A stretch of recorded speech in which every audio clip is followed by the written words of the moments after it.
So that little bitch stop trippin', we gon' get the bag. Chanel on my back, she like living fast. She wanna fuck with me cause we getting cash. I hit that bitch raw, did that and I passed. I did not learn shit in that motherfucking class. It's stats. I put that bitch like a bag of racks. I'm tryna get all of that cash. Shawty, she wanna move fast. That little bitch stop trippin', we gon' get the bag. Chanel on my back, she like living fast. She wanna fuck with me cause we getting cash. I hit that bitch raw, did that and I passed. I did not learn shit in that motherfucking class. It's stats. I put that bitch like a bag of racks. I'm tryna get all of that cash. Shawty, she wanna move fast. That love bitch stop trippin', we gon' get the bag. Get the bag, get the racks, get the cash, yeah. Hit that bitch with no condom, then dash, yeah. I'm tryna get bread, have bread in the patch, yeah. Hit that boy with that Glock, burn his back, yeah. Hit that bitch with the stock of the Mac, yeah. Oh, he talking that cat, why you lack, yeah. Get the stash, yeah. That's straight facts, yeah. She keep stressing, bluff this sweet and relax, yeah. What the fuck these pussy thinking? Just because I'm famous, they thinking that I don't keep a fucking stainless. I'm swinging that chopper, I leave that boy brain all day. My bitch, she bad if she be saying I'm saying my Glock is cock point at your brain. And you said that niggas really on the game, but these niggas be pussy and they be false claim. I'm a beast in the street, pussy boy, you can't slay. Why the fuck these pussy niggas on nigga? Fuck that slide, she back to the ball nigga. Had to get cash, get this shit on my own nigga. I ain't grown, but a nigga act gold nigga. Fuck that bitch and I'm just dead and I'm cold nigga. What the fuck these pussy boy think they young nigga? She like how I smell, she fuck with the cologne nigga. He think that he really good, but he a clone nigga. Chanel on my back, she like living fast. She wanna fuck with me cause we getting cash. I hit that bitch raw, did that and I passed. I did not learn shit in that motherfucking class. It's stats. I put that bitch like a bag of racks. I'm tryna get all of that cash. Shawty, she wanna move fast. That little bitch stop trippin', we gon' get the bag. Chanel on my back, she like living fast. She wanna fuck with me cause we getting cash. I hit that bitch raw, did that and I passed. I did not learn shit in that motherfucking class. It's stats. I put that bitch like a bag of racks. I'm tryna get all of that cash. Shawty, she wanna move fast. That little bitch stop trippin', we gon' get the bag.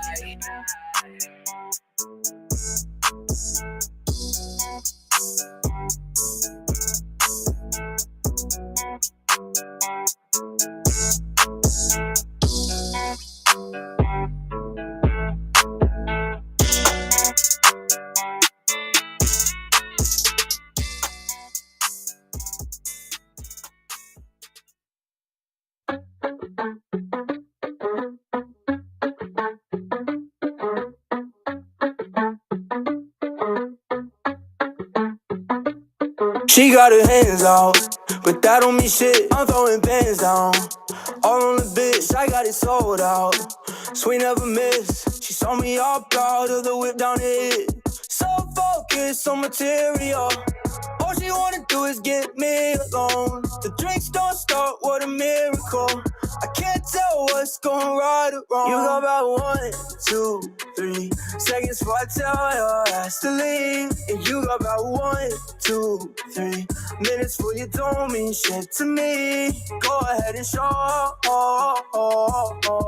me why should I keep you around. You got about 1, 2, 3 seconds before I tell your ass to leave. Don't make a whole scene, cause that make it worse. You know what I need, I'm gon' need it hurts. Double no Siamese, it's bad like a curse. They saw me pull up, know that shit had to hurt. So now I'm done with the chasing. Tell me, does it make sense? Drop a little 10 piece and get it back, that's so amazing. This little bitch so basic.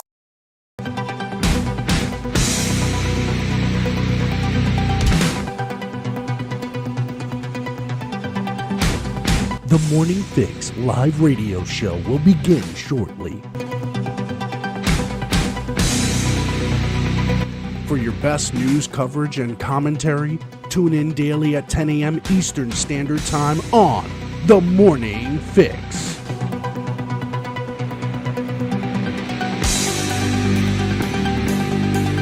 The Morning Fix live radio show will begin shortly.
Good morning and welcome to another live episode here on the Morning Fix Live Radio Show. It is 10:08 Eastern Standard Time, 10/10/2022.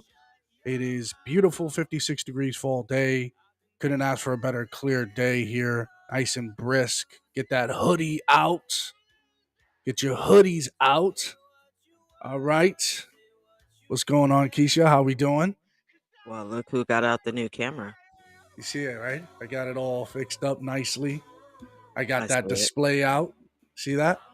Yeah, I see. Came I out see it. serious. How was your weekend? Was it all right? Feels like we haven't It's all talked in right. a while. Yeah, it does, doesn't it? It's been a Yeah, minute. Um, yeah, it was busy, but it was good. that's good. That's good. Yeah. I wanted to cover this Eric Adams Okay. clip of him coming out with the shenanigans as always. Handu and Pivot and Shiva over here. Handu, like we said. Okay. All right, so let's get right into that. Here it is. Let's get that clip going.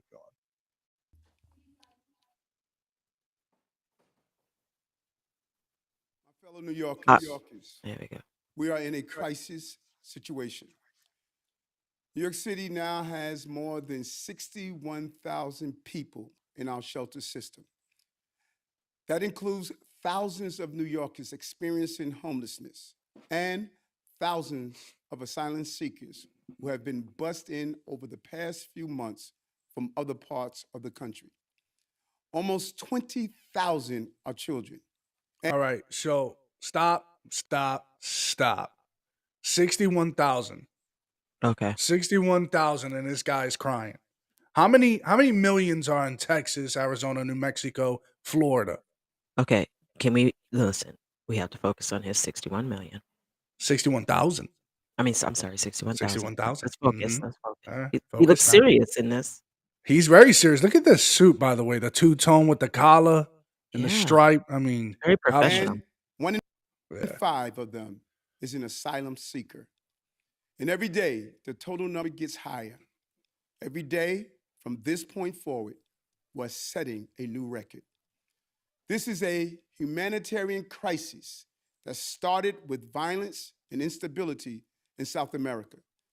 And it is being accepted. All right. There's no and, sir. And we'll get to where he goes. There's no and here. This is why I Correct. wanted to start it off the show like this, because I'm fired up off of hearing this because he don't give a damn. He goes with all the violence in Central America and then wants to compound it. And no, that's it. That's it. That's why they're coming over here. Okay, but they're supposed to go there. That's what they said about that state. They're welcome. Right. They're asylum seekers and this is a sanctuary city. Let's where are my manners? Let's say good morning, everybody. Good morning, Brian. How are morning. you? Good morning. Good morning, Christina. How are you? Good morning, Laura on YouTube. Good morning. And good morning. Well, Brian, you got a double take there. Heather, good morning. Katie, good morning. I just want to. I totally spaced out on that. Where's my manners? What's the dollar signs for? Oh, it's all about money, Brian's indicating. Yes. Got it. Which that's All right. what we know. But This it's a whole state of an emergency, just so you know, at 61,000. but his state of emergency would give him the kind of privileges to get the kind of money that he desires. Correct. It gives him a Okay. lot of power if you're in a state of emergency. And could it be like an open blank check kind of situation, or is it just constant resources that get No, allocated? it's just constant resources that are allocated. So if you're in a state of emergency, you'll ask the federal government for X amount of dollars to start to do X things with Wow. his 61,000. You All got- of you them. can't All of you them. can't make this shit up. You can't Oh, make but wait, that it up. gets better. 20,000 of them are children. Right, because we like you said, we gotta pull on those strings now with the emotions. So let's check this out here. Accelerated by American political dynamics. Thousands of asylum seekers have been bussed into New York City and simply dropped off without notice, coordination, or care. And more are arriving every day. Wait a minute. Again, I have to break this down, and we're gonna have to rewind that. DJ, rewind that. Spin that back. Okay. So this is accelerated by political what? Say what now? crisis that started with violence and instability Uh in huh. South America, Okay. and it is Yeah. being accelerated by American political dynamics. Whoa, whoa, whoa, whoa, whoa, whoa, whoa, Mr. Adams. Whoa, whoa. What is this guy talking about, Keisha? That's accelerated by what? The You tell me. That's your guy. the political. That's my guy. That's my boy. At the bar every now and then. Wait, what is going on here? Accelerated. No, the violence is what's bringing them here. It's the lack of care and handle, like he would say, handle of how we would allocate this whole entire situation. How are we dealing with the migrant issue? Good morning, Mandy. What did you just say? You broke up. I did. I did. Hello. Yeah, Testing. slow down. Go ahead. Say it again. How Just do the we end. deal with the migrant issue? Like, how are we gonna deal with this? Is the question, not accelerate it. It's just not an acceleration once it becomes Americanized, right? They're leaving. How is it? How is accelerated? It doesn't make any sense. Who's echoing? Because I don't hear Is, echo. is it me? Oh, it's Oh, better okay, it's now. better now. Okay. I don't know what happened there, but maybe my system is wigging out. Guess we better get on it. Get down on it. All right. Uh yeah, I figured. All right, so I want to hear this part again. This is an important snippet here, folks. This is science rocket right here. Not rocket science. This is science rocket with this man. Let's check this out. Thousands of asylum seekers have been bussed into New York City and simply dropped off without notice, coordination, or care. All right. All right. Okay. Okay. What difference does it make if you got a phone call? When you had the governor of Texas, all right, let me put me on the big screen here. You had the governor of Texas literally say publicly, we're going to put these migrants on the bus and send you out to DC so they know what we're dealing with here. Because they're not doing anything about this. This is a federal issue. You guys are not doing anything about this. So here's the next best thing we're going to do. We're going to bus them. So where was Eric Adams in all of that? Does he need a direct phone call? Right. Does he need a direct call like, hey, we're going to ship them to your city or your state, whatever the hell. So yeah, figure it out. Or is he saying without notice of discussion, without your money from them to take over those migrants? Which one is it? The money. It's the It's the money. money. It's the money. So And he's just trying to make it sound, I guess, a little bit more, I don't know, urgent? oh, you're not wearing No, a hat today. I can't. I got, I have to go Ah, to I the got office you. today, I so got I you. I can't wear a hat today. It's really unfortunate. It's adulting thing is so lame. Um, no, but I'm saying, like, if you really think about it right now, the way he speaks, the way he presents it, it makes it sound like it's urgent. It makes it sound like if he doesn't do something right now, it's all downhill from here. Right. And So that's the reality of it is he's full of shit. Thank you, Mandy. mhm. He's full of shit. That's That's just what what it it is. boiled. And a call wouldn't have solved this issue. The migrants would have gotten here and would have done what they've done, whether we put them on a bus or plane or they walked on their own merry way. Well, what would the call have said? The call, We're well, sending them? he's indicating in his previous press conference, he says, "Oh, if I would have gotten a call, we would have been able to been better prepared." Brother, you said you were a sanctuary city. Okay, better prepared for what? So we're supposed to reach out and say, "Hey, we're gonna send 61,000 people your way. Make You sure you ready get for your them?" beds ready. Make sure you get Yeah. all those ready. And also, we're Doesn't sending a matter. couple of $1 million your way too. Right. Like, you're supposed to be ready. Facts. You So invite them, so I don't know what the problem is. they all said we're sanctuary cities, right, folks? Like, what's going They on here? did. They All right, did. so let's see what else this man's got to say. Hand. That's it. I got that clip, by the way. It drives me crazy every time. And more are arriving every day. This crisis is not of our own making, but one that will affect everyone in this city now and in the months ahead. New Yorkers deserve to know why this is happening and what we plan to Oh, do. we're getting into the why. Today, Okay. I Yeah, want to yeah. talk about the challenge we face, what our response has been, Hmm. what we are doing now, and what we need going forward. Sure. First, the challenge.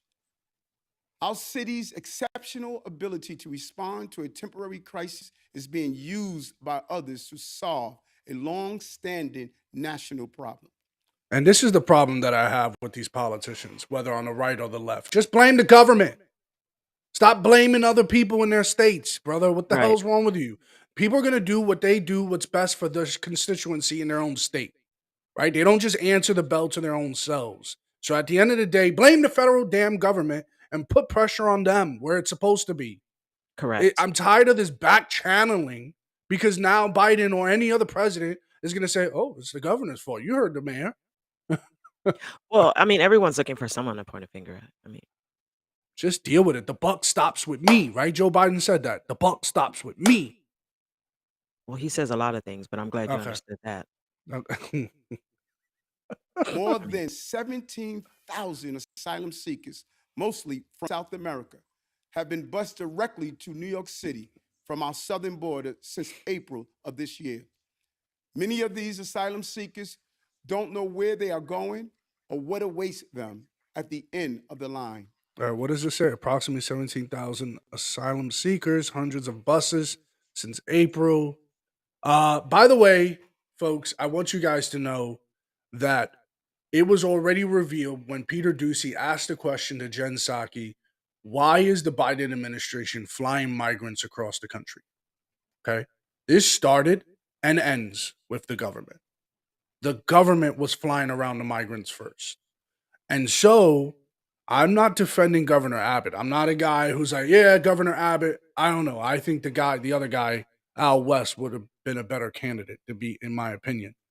However, he just did what he saw and said, okay, we're going to continue that.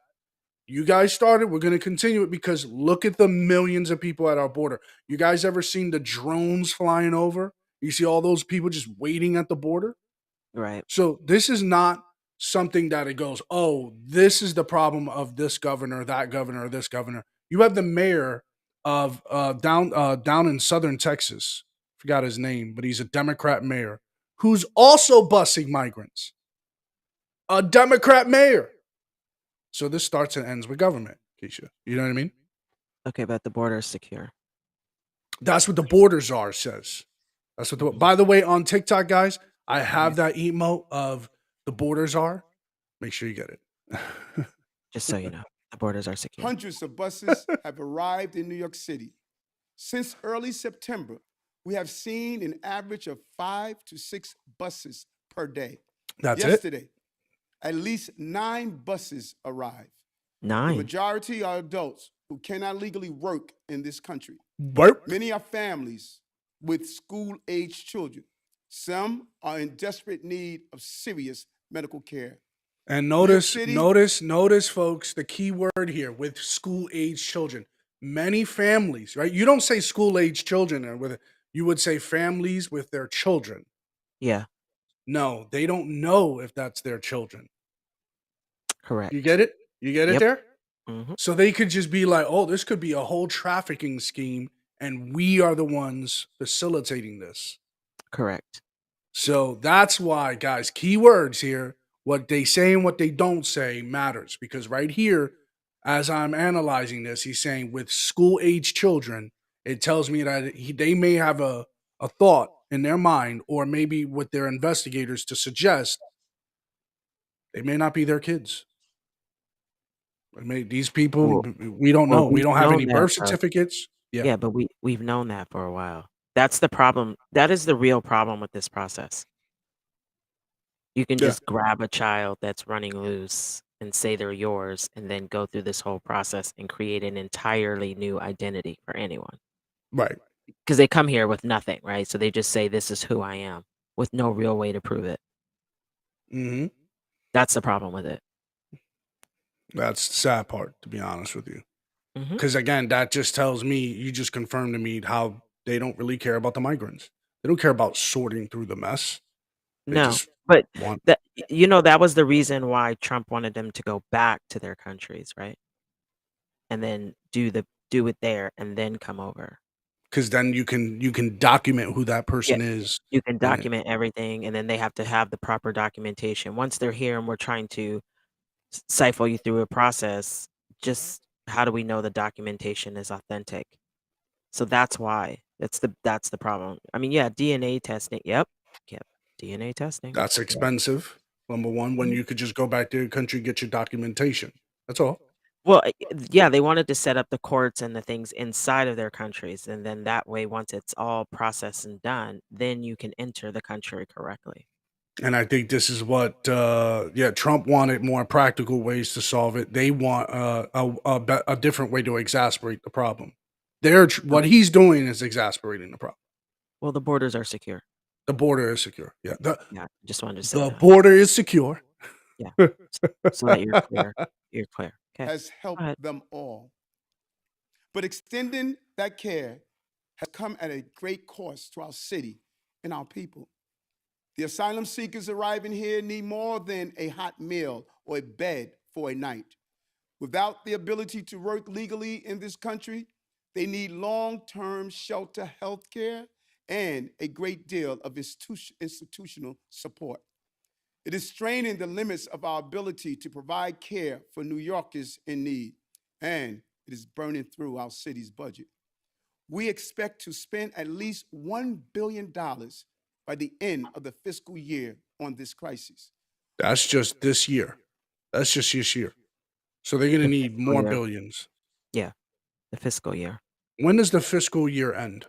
It depends, but it's ending now, but it just depends on how they run theirs. Some go through the end of the year, some don't. So I don't know how New York does theirs. So like in where you're at, when's the end of the fiscal year? Now, Right October. now. October, yeah. Jesus. So he needs $1 billion pretty much within a few weeks by that logic. Wow, that's crazy. All because we have a functional and compassionate system. Our right to shelter laws, our social services, and our values are being exploited by others for Exploited. political gain. New Yorkers are angry. I am angry too. We have not asked for this. There was never any agreement to take on the job of supporting thousands of. Also, from what I'm seeing here, the fiscal year is divided into 4 Mhm. quarters. Yeah, it is. Got it. So yeah, so from what I'm seeing here by the image, this is the end of the fiscal year of the third quarter, and then we're entering the fourth It's final quarter. quarter. Mhm. Okay, I got it. Okay, so and it's from what I'm seeing here, it's a general affliction to the entire calendar for the country. Okay, So perfect. yeah, so Okay. he needs pretty much $1 billion by now, unless he is speaking in a sense of by the end of the fiscal year of the fourth quarter. Do you see how all of these things are happening right before November? And what do you think that means? Um, I think it's like a distraction. I think all these people who have done nothing are now trying to pretend like they're doing something. It's like the text that I sent about Biden, and Mhm. getting rid of releasing the people with marijuana charges. Oh, yeah, and how and we'll that's a We'll good get point. there. We'll get there. Yeah. But yeah, I all of this is happening right now before the midterms to sway the vote of how not just rhetoric, just not just, hey, this is what is assumed, but here's what we're dealing with. I'm going to call a state of emergency. You're going to release people who are in federal prison for marijuana usage. We're going to be also fighting for for women's rights. So all of Right. that's a combination to counter the Republican fight here. Well, let's just be honest. They thought that they had like a clean getaway with this, right? They thought they were Hmm. going to enter the building clean and just run with it. Now they're starting to see that that's not the case. So now we're getting all these people in their nice suits, standing at podiums with the flags greatly positioned, Oh, telling us the things that they're going to do for their constituents and the of community. course. Of You see? course. So he recognizes, look at New York. I understand this is a problem. I understand you're not happy. So Yeah. here I am to let you know I am working for you. Yeah. Yeah. Got it? Okay. Yeah. Right. I'm just saying that's just essentially what's happening right now because even in Washington, Tiffany Smiley is about to cakewalk Patty Murray. You think so? It's going to be a cakewalk? She's so right there. So let me tell you what's happening right now. Let me Okay, just tell me. just real quick. Yeah. She they're gonna hold a debate on this Sunday. I think it's like October 28th or 23rd or something. And Patty Murray, in Spokane, Hmm. Gonzaga. Okay, so there's only 300 seats. Patty Okay. Murray got 285. Tiffany Smiley got 15. Okay. So that's what they're doing, and they won't do it here in Seattle. They'll go all the way to Spokane. That's 4 hours away because they don't want the support. They don't want the King County people who that is important to be able to see and hear. So that's what Yeah. they're doing. So if they stay in King County, that support is all the way from Murray, right? It's not no, it's not all the way. We're having a great thing, but Murray doesn't wanna look bad in King County. She doesn't wanna lose one vote that she may have.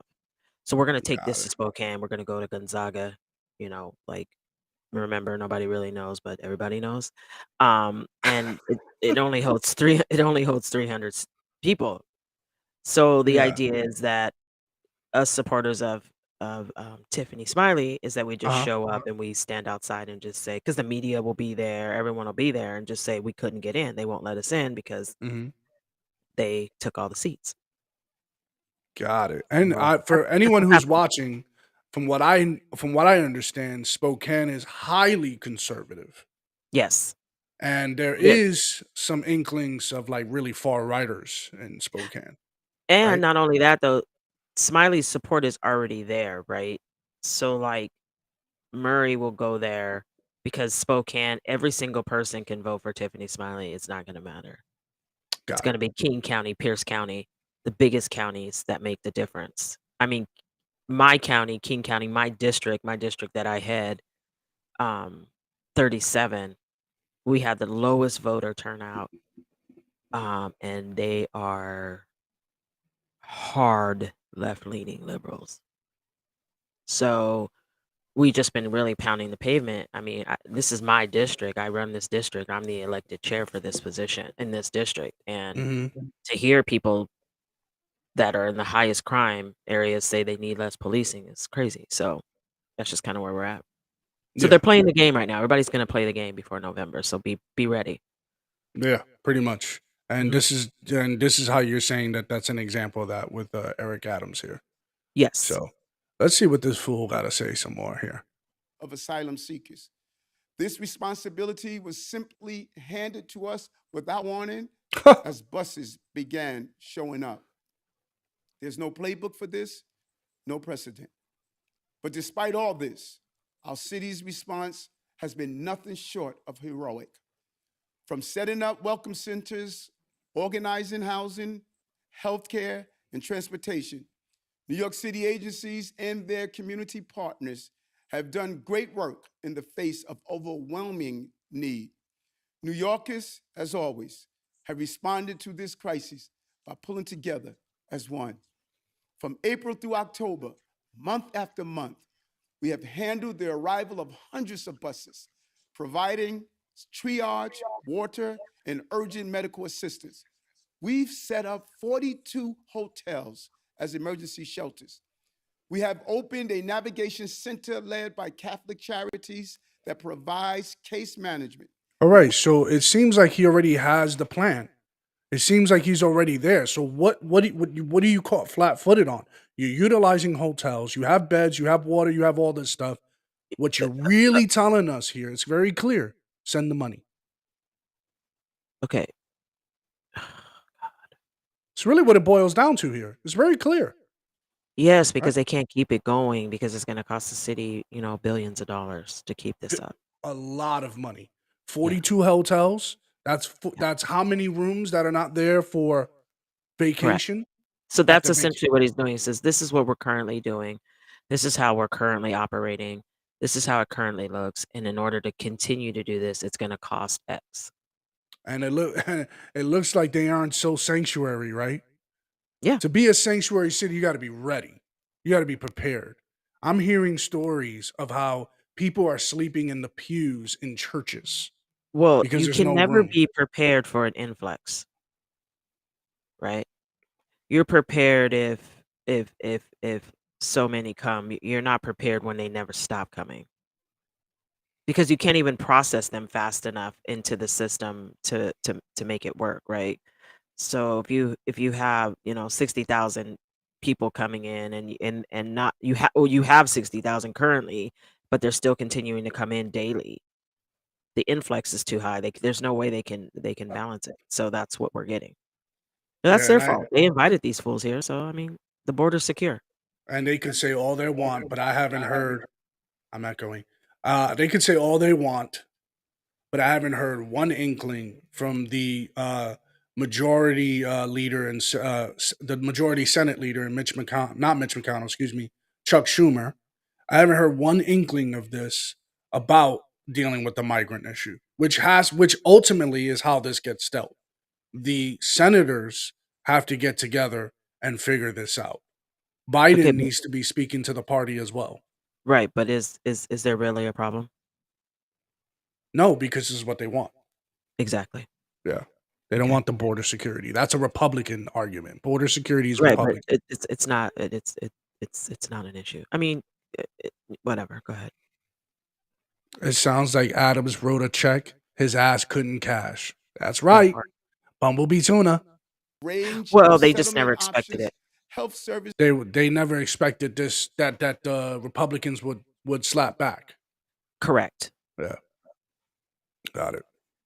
services, including medical checkups, vaccinations, medication refills, and mental health services. We have also already enrolled over 5,500 children in school through Project Open Arms, students who are high need and require extra support. We're providing legal information, fair fares transit support, and ID NYC enrollment to those who need it. I want to thank our fellow New Yorkers who have already given so much of their time. All right. I think at the end of this, thank you. It seems like he's going to go take a Q&A. Nowhere in this I hear him pressuring the federal government. Nowhere in this do I hear, hey, we need the Democrats to step up. If, for example, you know what I would say? If the other party's not going to do it, hey, how can we do it? This is a time to triumph over it. This is a time to show American society what we could actually do with this influx. It- They don't really I'm want to solve a problem. They just want to no, get money. that's it. They So want you to. so you say there's a problem that you created because Mhm. you said this is what you wanted, but now you need to be bailed out. We have a question here in the queue. My question is: do these politicians consider the backlash before they act, or they think nobody is listening? I don't think they care, honestly, right? No, I mean, there's a bailout for everything, right? So so you can do whatever. Like, what would make more sense for your state or your city if you wanted money was to allow these types of things to happen because then you know that the government will give you money. Mm, Does that make sense? yep. So like they don't really care. It's not that like thought through, right? Like these governments are so shady and they're ran strictly on how much money can I bring into the city. So if I allow these 61,000 migrants or immigrants or whatever the hell you want to call them into my city, then I can get X amount of dollars, right? Hmm. So the city probably owns the hotel already. Yeah, with Okay, whatever so back it's channeling they did. Yeah. Yeah, so it's not like, you and I own the hotel. It's the Hmm. city probably owns the hotel, the space, the land. So I'm sure where most of these people are is city owned. Like Hmm. it's not owned privately because they're not going to give that money to anyone else. They want to keep the money. So with that being said, when that's happening, it's not about whether the people are listening. They don't really care about any of that. What they care about is the money. So the easiest way to get money, the fastest way to get money is to do these things because there's like all these fundings and grants and money set aside for these types of situations. So we let them in, we cry about it, we make it sound like it's so bad, and then we get billions of dollars from the government. Yeah, and I look Ukraine. at the Ukraine. Yep. And my whole issue is I don't care because on both ends you need money to sustain a program or to facilitate something. On both sides of the aisle, do it. My thing is who handles these situations better, right? No If one. you're going right, okay, there it is. No, I'm serious. I mean, if you really wanna think about the best way to handle it is to handle the border situation, right? It Wall, you can't just come in here. Like, I don't really give a shit what you got going on in your country, right? I I mean, right now, gas is through the roof, food is high, all this, right? I can't just get up and go and drop into a whole 'nother country, and they're gonna be like, "Oh, welcome. How'd you get here? Oh, you swam? Oh, you came on a canoe? Oh, okay, no problem. You carried a mattress over your head? Cool. Noah put his staff down and split the ocean, the Red Sea for you? right? Cool. You're here." No, that's not gonna happen, homie. Good morning, Not gonna Marcus. How you doing? Yeah, and good morning. morning, Yeah, it's Kathy. not gonna happen. So, I mean, ultimately, when you really stop and you think about it, neither side handles it well. The only way for it to be handled is you can't just pimp up in here. I don't know how it's so easy to get here. You can't enter any country this easy, but for some reason here you can just swim across the sea and hello, And you, just hey, I'm pop up here. on Santa Monica Pier and you're good. I'm looking for a job, guys. I'm here. You know. Yep. And no one's addressing that issue until we Nope. had an orange man named Donald Trump That saying, part. I'm going to build a wall. And, I never heard the Republicans talk about this stuff. So, like, even traditionally, we had Reagan, Republican, provided amnesty to millions of migrants at the time. They were called illegal aliens in the Mhm. 80s. Now, no one said anything for 20 plus years. Clinton, yeah, did some things. Here comes Obama. He's doing the most deportation in American history. Then you got this guy says we're going to build a wall, and all of a sudden, oh, he's xenophobic. Oh, he's racist. Oh, he's all these. He's not compassionate. All this stuff. So, anyways, the other argument that I heard from Bo Snerdley, he said most of these people, the progressives, the far left, are already making this argument. We've heard this on TikTok. Are already making the argument that this land belongs to them anyways. She's breathing. Okay. This land belongs to them anyways. This is indigenous land. We stole Okay. it. It Okay. belongs to them. Okay. So why do we need a border? Okay. I don't know. Why do we? Why? Why do we? Because everyone owned this land, right? From all across the seas, everyone owned the land, right? Is that what you're saying? Mm-hmm. Oh, okay. So no, we Everyone don't need down in borders. Central America, you had Oh, the indigenous people. Oh, by the way, it's okay. Indigenous Day, by the way, apparently. Oh yeah, that's right. It's a holiday It's today. a It is. It's Yes. Columbus Day for some people. I heard it on the news today. Some people Yeah. are celebrating Columbus Day. Some people are celebrating Indigenous Day, which is the second annual of Indigenous Days Well, parade. black people are the real indigenous people. Didn't you know? That's right. Exactly. That's why we have Mr. Jones in there with his little, he's got this So weird you and I little should be dreads. celebrating. You and I should be celebrating. Yep. It's our day. Dan's It's a free dark day to day. do nothing as I go to work. Okay. um, Okay. the, I go to the, work so that the people that we stole the land from can continue to run across the ocean and the seas to get here. happy finding stuff that already existed day. That's right. Good job. Bumblebee Mhm. tuna. Bumblebee tuna But I is mean, on it today. yeah, but I mean that's essentially what we're doing right now. So that's cool. All right, so let's get to this whole fiasco here of Biden and his pardons. Stupid. Let's check this out here. It'd be nice if I had the volume. How about that? Yeah, Let's go back. you're slacking. You know what it is when I cue it, I can't hear you, and that's whatever. Anyways, Right to our senior White House correspondent, Mary Bruce. She's live at the White House with late reporting. Mary?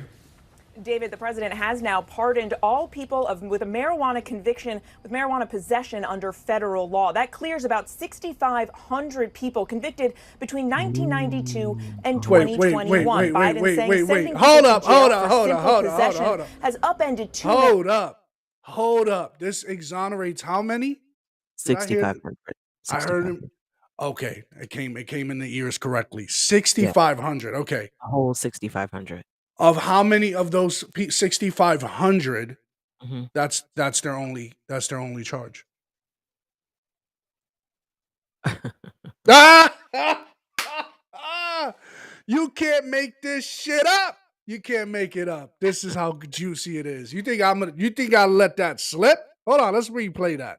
Let's replay that. She said that with her whole chest. Here we Biden go. saying sending people to jail for simple possession has upended too many lives, saying it's time to right these wrongs. And he is also urging governors to pardon those convicted of state charges, No, which no, make no, up no, for the no, vast. no, no, no. You ain't. David, the Let's president go has back. now Let's go pardoned back all here. people with a marijuana conviction with marijuana possession under federal law. That clears about 6,500 people convicted between 1992 and 2021. 1992 and 2021 to Yeah, go to a federal, because this is doing it on the federal level, Keisha. correct.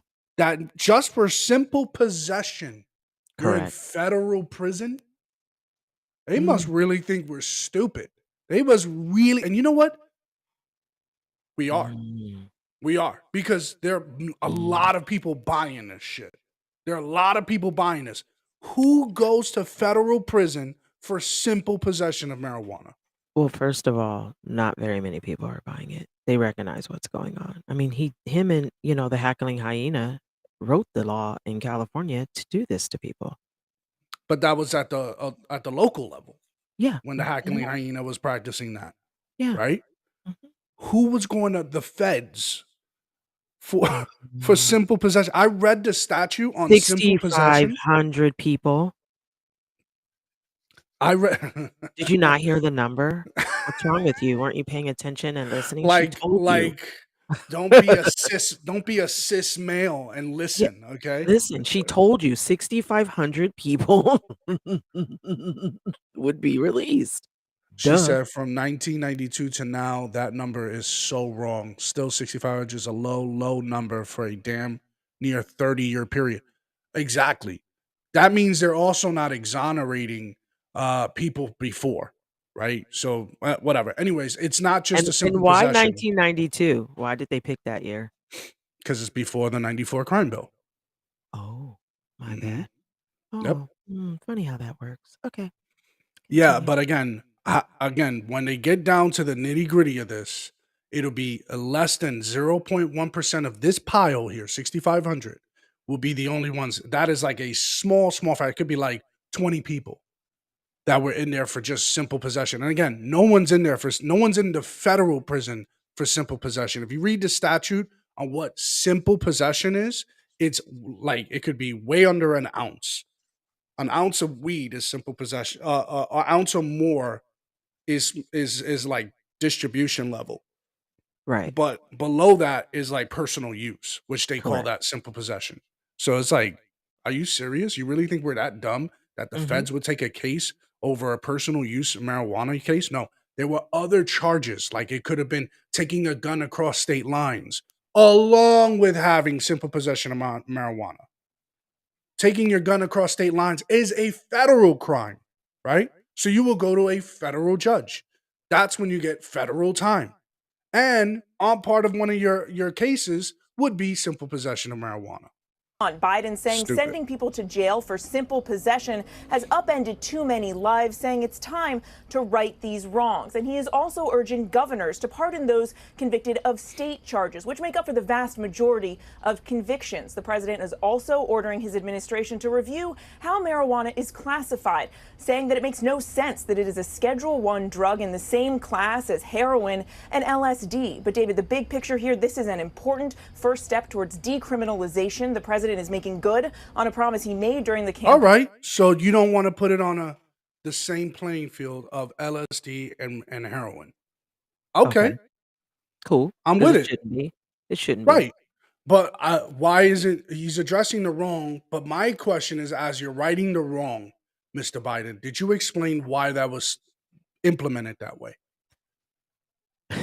Really? Did you tell society, okay, here's what went into that thought process. Here's why we did that. And that was wrong. Then Mm. I would understand. No.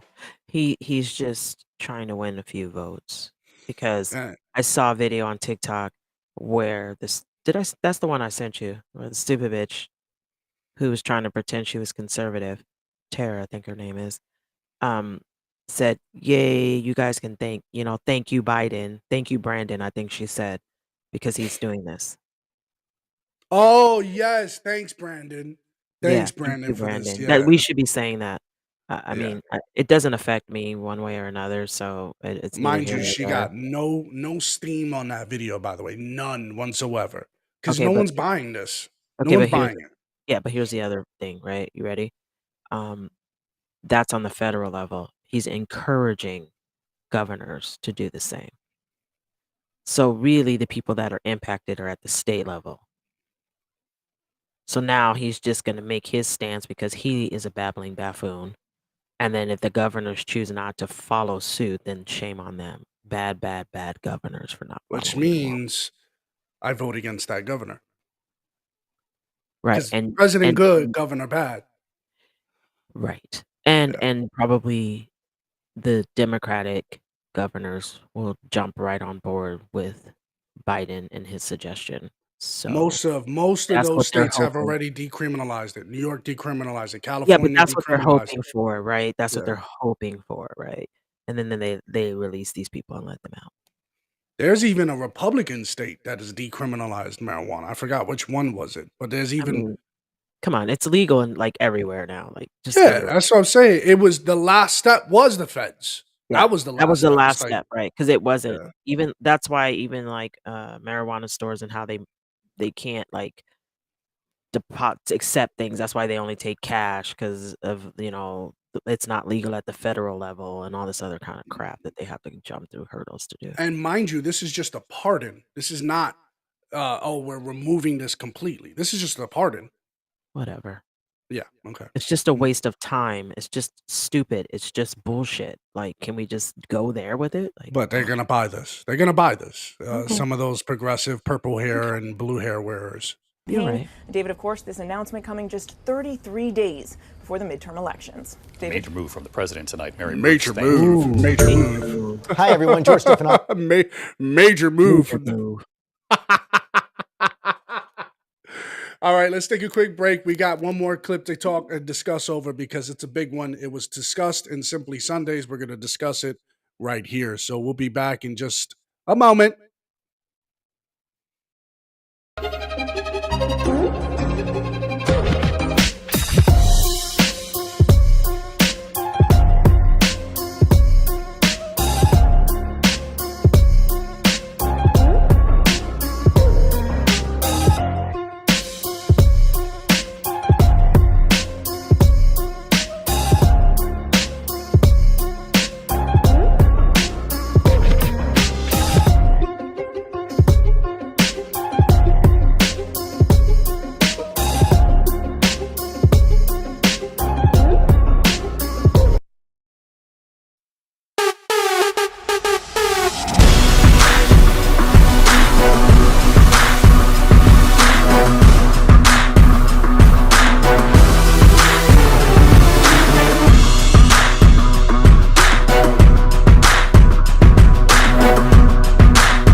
All right, welcome back to the Morning Fix Live radio show. Of course, you have Macho, Keisha here. Good morning. We have this video clip that is getting us all excited and is going to ruffle some feathers. But Candace Owens is coming out with a movie tomorrow on the Daily Wire. Today is the 10th. Wednesday. Comes out Wednesday. I think it's the 13th, right? Or is that Thursday? Well, we'll find out after this preview here. Let's roll that. Roll that. Roll that beautiful. So Black Lives Matter released their 990 IRS filings. They collected $80 million. Where is that money? It's not here. everything looks worse than it was. Where have you seen that money impacted throughout the city? So my producer just sent me a link. It is just shocking to me because of how much money was raised to think that where he lived, the bills weren't being covered. Wait. Are they insinuating George Floyd, where he lived, the bills weren't covered? Yeah. Wait, Kyrie Irving sent money to buy them a house. We got that basketball player Jackson. Go ahead. Okay. Continue. All right. Super frustrating, but that's a dead end, so. And here's where it gets really interesting. Ready for some BLM pride?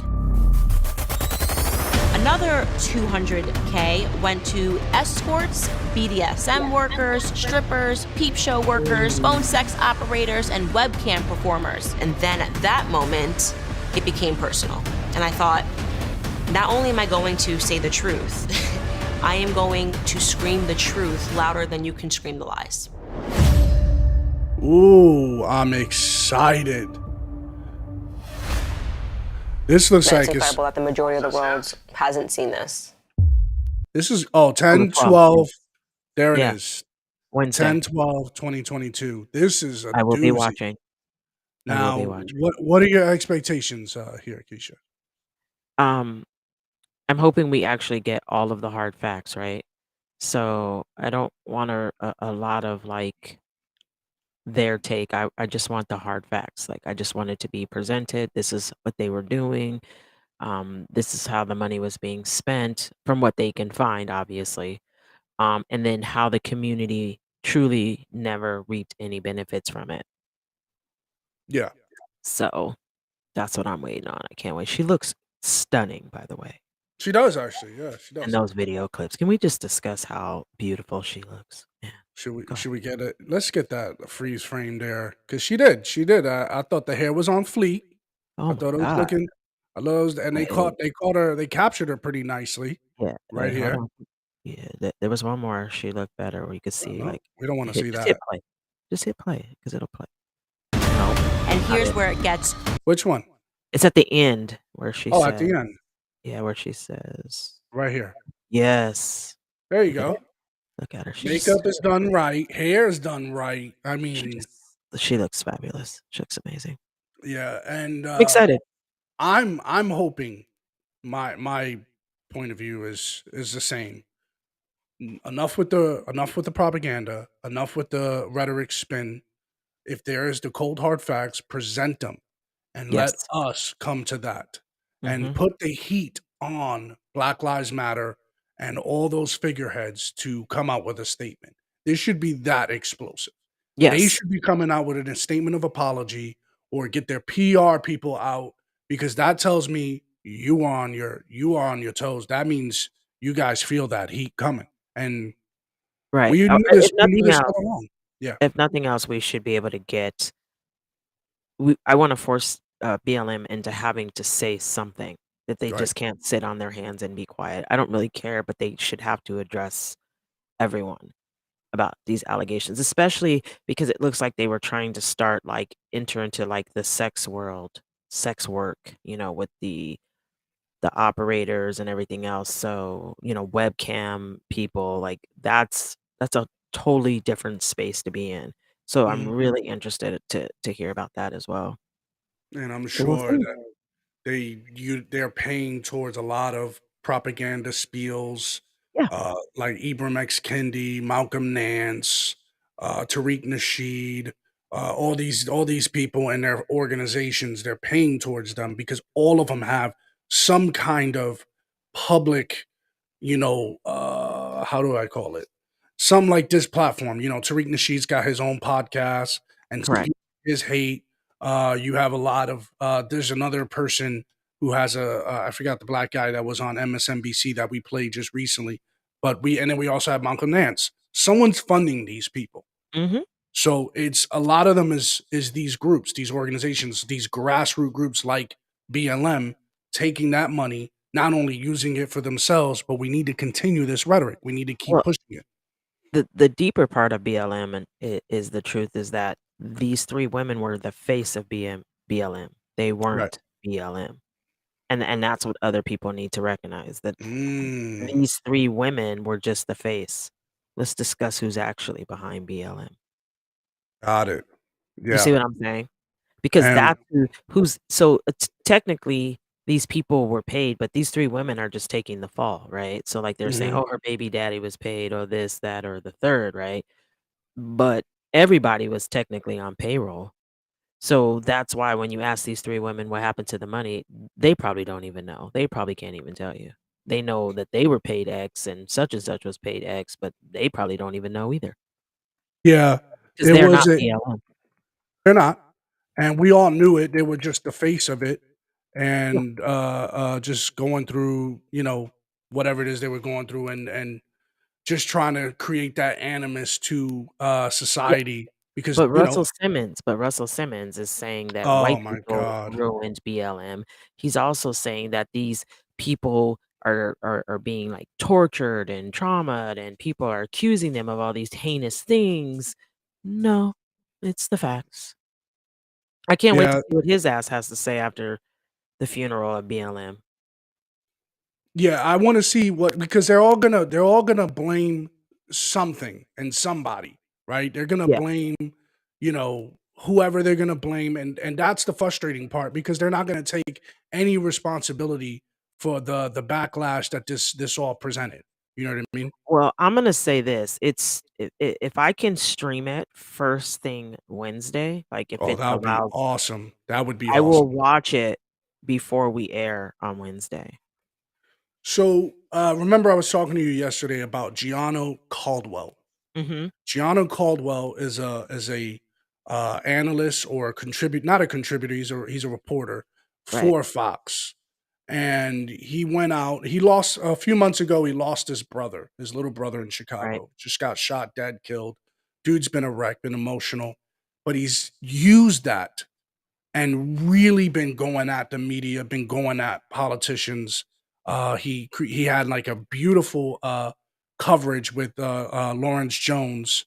They're really both about it because they get it. They right, understand what we get and what we're dealing with in the inner cities and how these politicians and their rhetoric just doesn't really do anything for the black community. So correct. here's what Gianno Caldwell did the other day, questioning some of these representatives, asking some of these questions. And here's how that went down. On the first day, if Republicans are victorious in November and you become the Speaker of the House, what will the commitment to America do for crime on day one? Well, on the first day, you're going to see that no longer will the voice of Washington back here where the Democrats control say defund the police. It'll be the opposite. Okay. Our commitment to America is our roadmap for an economy that's strong, a nation that's safe, a future that's built upon freedom, and a government that's accountable. What we will do, we'll put a score to every single prosecutor from Portland to Philadelphia. They get federal money. I really hope this is just not words, but let's see. Actually sit there and have the debate. Do they deserve the federal money if they're not upholding the law? A lot of the crime that's perpetrated, the majority of it is black on black. What do you think we can do about that as a community? The most important thing is how do we deal with this long term? We have to get our kids educated. Black young men who could not read and write, they're going to be driven by emotion. They're going to be years later, like we are right now. Man, I love this man. This This guy right here, ever since I saw him on Candace Owens' show years ago, like I think it was what, a year, 2 years ago, Mhm. maybe around there. Burgess Owens is outstanding. Just his thought process, his sober mindedness, his wisdom and calm demeanor. It's a breath of fresh air to hear that. He says if they don't learn how to read and write, they will rely to emotion, and that's Yep, what we're seeing. When you yep, going around this inner city, when you look at the hood, you see mhm, a lot of black on black crime. Why? Because they're not being smart. They don't care about the implications or the backlash or whatever. They're not thinking through their future endeavors. There's no real ambition, so they rather recline to killing each other. yep. So Do what that they was a know. yep. their only way out. They see nothing wrong with it. I think it's a misconception. Everybody thinks it's really just happening in the urban areas. It's happening everywhere. Just a week or so ago, I had a friend of mine beat up and robbed in a parking lot You want me to send it? in broad daylight. You've spoken to some Republicans. Now we're going to talk to some Democrats. Hopefully. This is where he starts to put the heat on the Democrats. Well, let me state clearly and unequivocally that Black Lives Matter. Oh, you're in a rush. We just want to talk about the crisis that is impacting our country with crime across the nation. Congressman, now could we set up a meeting with your office and have a discussion? Maybe. You're gonna be busy? Today, yes. Okay. Tomorrow, does that work? Who should we reach out to in your office, Congressman?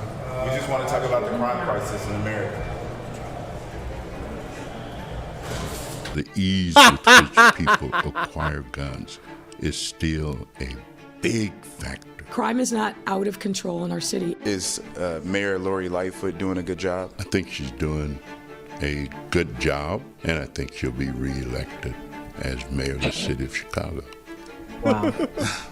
That's frightening to me, but Kim Fox, He you think said she's that's also doing a frightening good to job? me. Oh, I unequivocally and without a doubt. Violence is bad, reprehensible, should be condemned, but it is not the overwhelming picture in New York. Senator, any reaction to the crime crisis in America? Crime is up, sir. There's a crisis. You have any reaction? You're a leader. I would think you would have a reaction to what's going on in the country. Yes, I support the defund movement. This was my Any favorite. reaction to... This is my favorite right here, Keisha. This is what I was telling you yesterday. He questions her, and look at how she handles this. The rise in violent crime across the country, which is impacting students. Well, I mean, our work on student debt cancellation is a direct response to what I would consider to be policy violence. You mentioned policy violence. I just want What? Wait a minute. He's asking about the violence, and then she brings up the whole loan forgiveness. What does the loan forgiveness have to do with what's going on in Little Rock, Arkansas? What's going on in policy violence? Okay. Policy violence. Got it. Mm-hmm. Duh. There we go. follow up on that.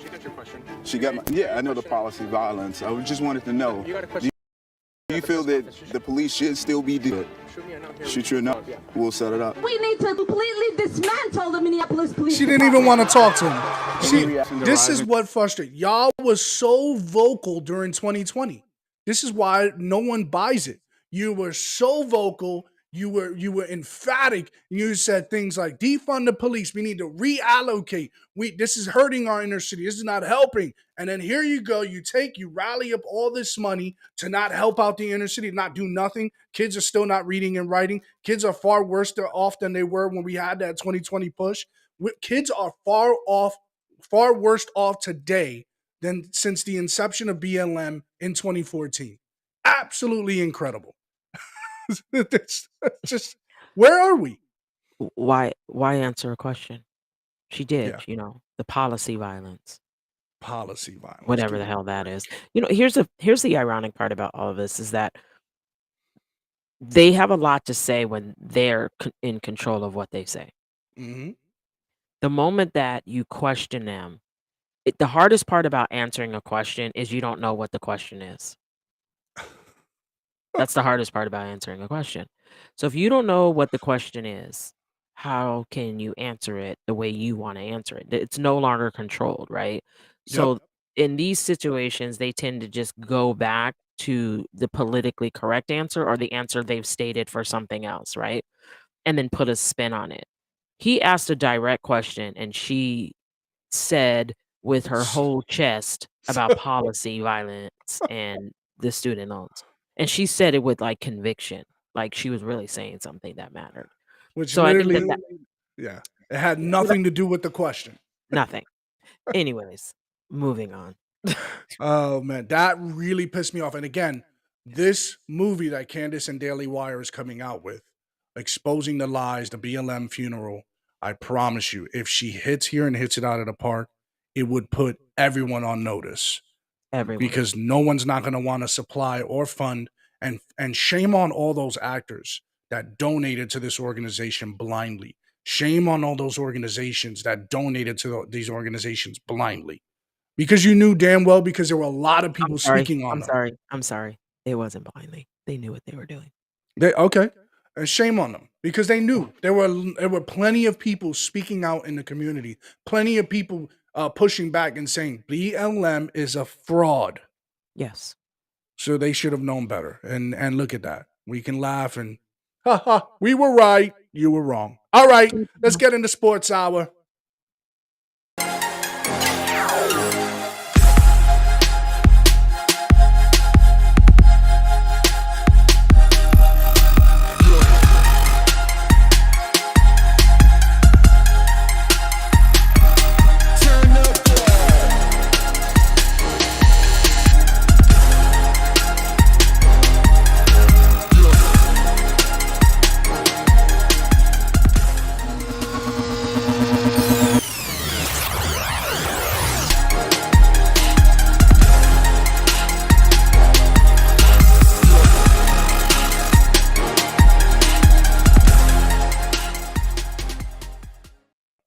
All right, we're back here. We can't have sports hour without the do yo dance.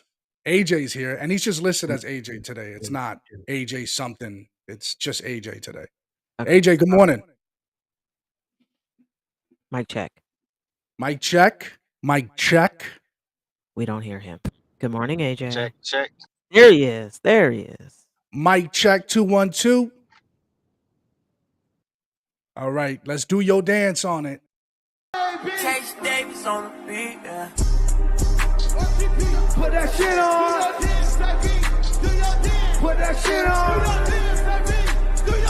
Put that shit on. Put that shit on. You gotta start sports hour the right way. So whack. No, how No, we're gonna it's- start the sports hour because my time is now limited on these mornings. Uh-huh. Oh. Uh-oh. Battery's exhausted. Can y'all hear me? We hear you. It's just Oh. me. Put that shit on. It's Put just that me. shit on. Oh, I ain't stop. got You sound horrible. I'm glad you're not a singer for a living. Put that shit on. AJ, let's start. What's the game? What's the game? What can we start with? Can we just start with the fact that the 49ers won? Can we just start there? I mean, really is the Panthers. It wasn't like they played, the Bills or something. Okay. It doesn't matter, AJ. We won. Like you would tell me, a win is a win. I'm just going with your analogy of how this works. A win is a win. So I just wanted to say that. I just wanted to say that because it makes me feel good to say it to you. We won. Okay. Yes. So now let's move on You were to the the only what? The only I was NFC only what? West team that won. You're the only NFC West team that won. So yeah, enjoy. Thank you. I'll take that. All right, AJ. Should we move on to the Seahawks? Oh. Oh, I'm not embarrassed. This was like the Saints. Taysom Hill balled out. So I'm Yes. not. This was not embarrassing. This was a No. high scoring game. Both teams Yes. were in it. That was football. That was football. There was nobody like outdoing the other. Taysom Hill came in that game and lost his damn mind, and I loved it. I actually loved watching it.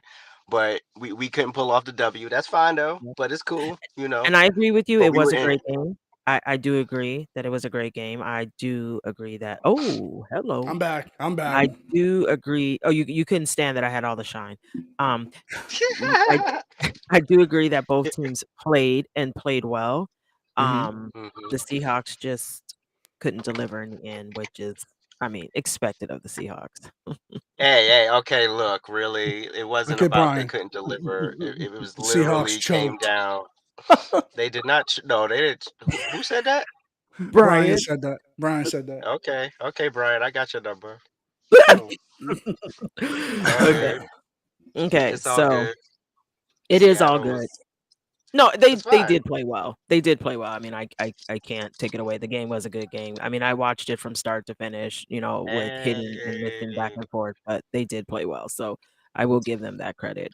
Unlike some other Exactly. teams that didn't play so well. Well, what about well, we can say that the Jets didn't have to experience this on a sideline. That wasn't the Jets story yesterday because they came out strong, 40-17 against the Dolphins. And y'all can say what y'all want, no Tua was in the building, but I was so disappointed in the Dolphins. I mean, there was no Tua in the building. Who's their backup? Who's the Dolphins' backup? Bridgewater got hurt.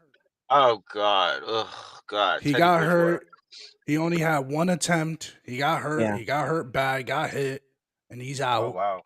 But their rookie, Mr. Thompson went 19 for 33 for 166 yards with one interception, no touchdowns. Yeah. So they were in bad shape. They Yeah, had no chance. the team now has officially fallen apart.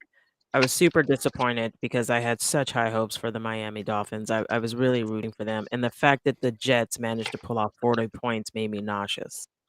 Whoa. Don't be coming at my Jets like that. Nauseous? That's crazy. That's crazy talk. Go ahead, But it's AJ. not like they were playing a good team. I mean, like this is a team that they're having issues right now. They're a good Yeah. team, but their starters Yes. weren't there. So it's like, come on, like the Jets are Yes. cool, but I need to see y'all against the Ravens, or I need that kind of caliber. Then I can give you your props, Yeah, whatever. that makes sense. And But the I Jets are I cool, knew that. but all three New York teams won again, so that was cool. That And I that, get I that get that. This is a team that you would say, "Hey, the Jets got to win this one," but it's how they won. Their defense showed up, and Miami's defense was pretty much non-existent because of positioning, sure. But at the end of the day, they still Miami Okay, has we're shown not to getting have ready to some do kind of this. defense. We're not getting ready to do this. Okay, you They not had getting They some ready to try literally to. defense. No, you're nobody care about literally no damn. The only person that care about the Jets here is you. exactly. Thank you, AJ. Me, Did you me. did you hear how he was about to try to analyze the one game that he watched, break it all Fact, down as though facts. somebody gives a Oh, shit? like wait, I don't give a damn about no Jets. I mean, Next, Haters, haters. Now, what happened down the stretch here in this game with the Seahawks and the Saints? What went wrong here at the stretch, down the stretch line here? nothing went wrong. We just ran out of time.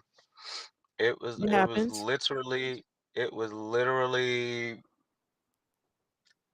I'm not like We gonna what? lie. have Gino, he actually played well yesterday. I was impressed because I was like, Yeah, I'm trying to find I can't hmm, find a bad word to hmm, describe any. Both teams showed up, hmm. Yeah. and it But was just Gino played literally well just though. He played yeah. well, So I AJ. was I mean, I was impressed because I was like, he looks like a quarterback right now. Like he looked like he know what exactly. he's doing. I was like, okay, okay, Stop we it. could do this. Stop We it. could is do this. nearly identical in terms of the production of the quarterback. Just obviously Gino edged Dalton here, 286, 268, three touchdowns to 187, one touchdown in Dalton. And you also had Oh no no Hill. no. Dalton. Yeah, right. I was about to say Dalton started, but Taysom Hill took that bitch over.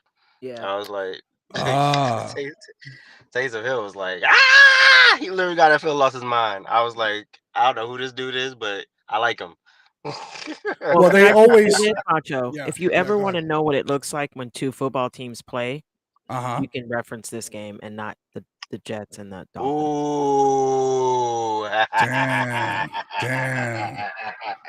Damn, talk to me nice, Keisha. Talk to me nice a little.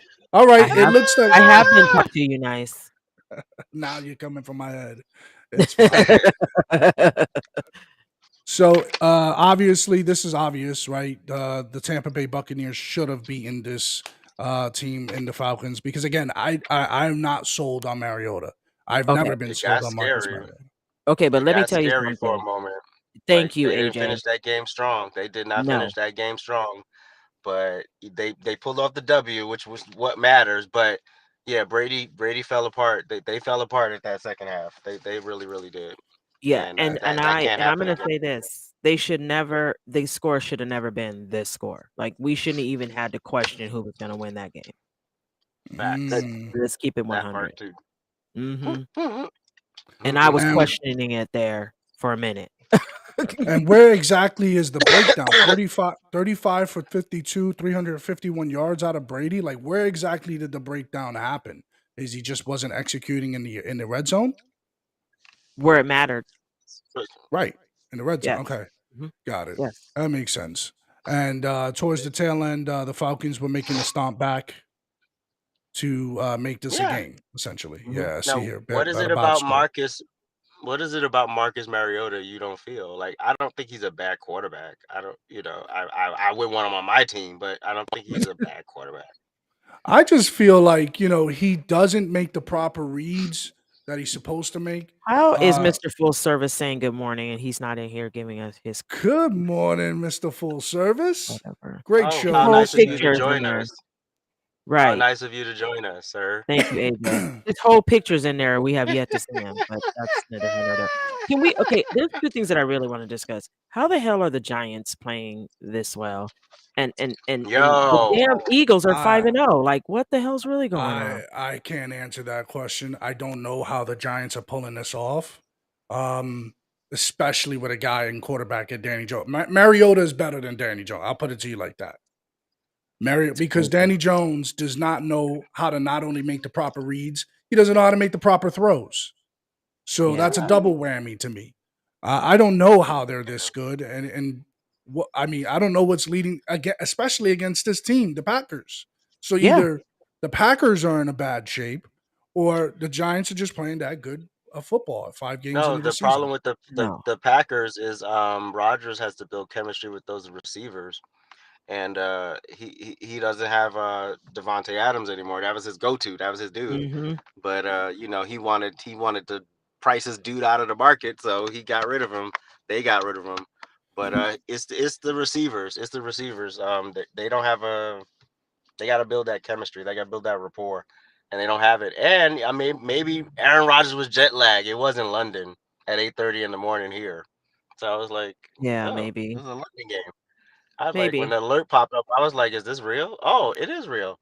Oh, cool. I'll take it.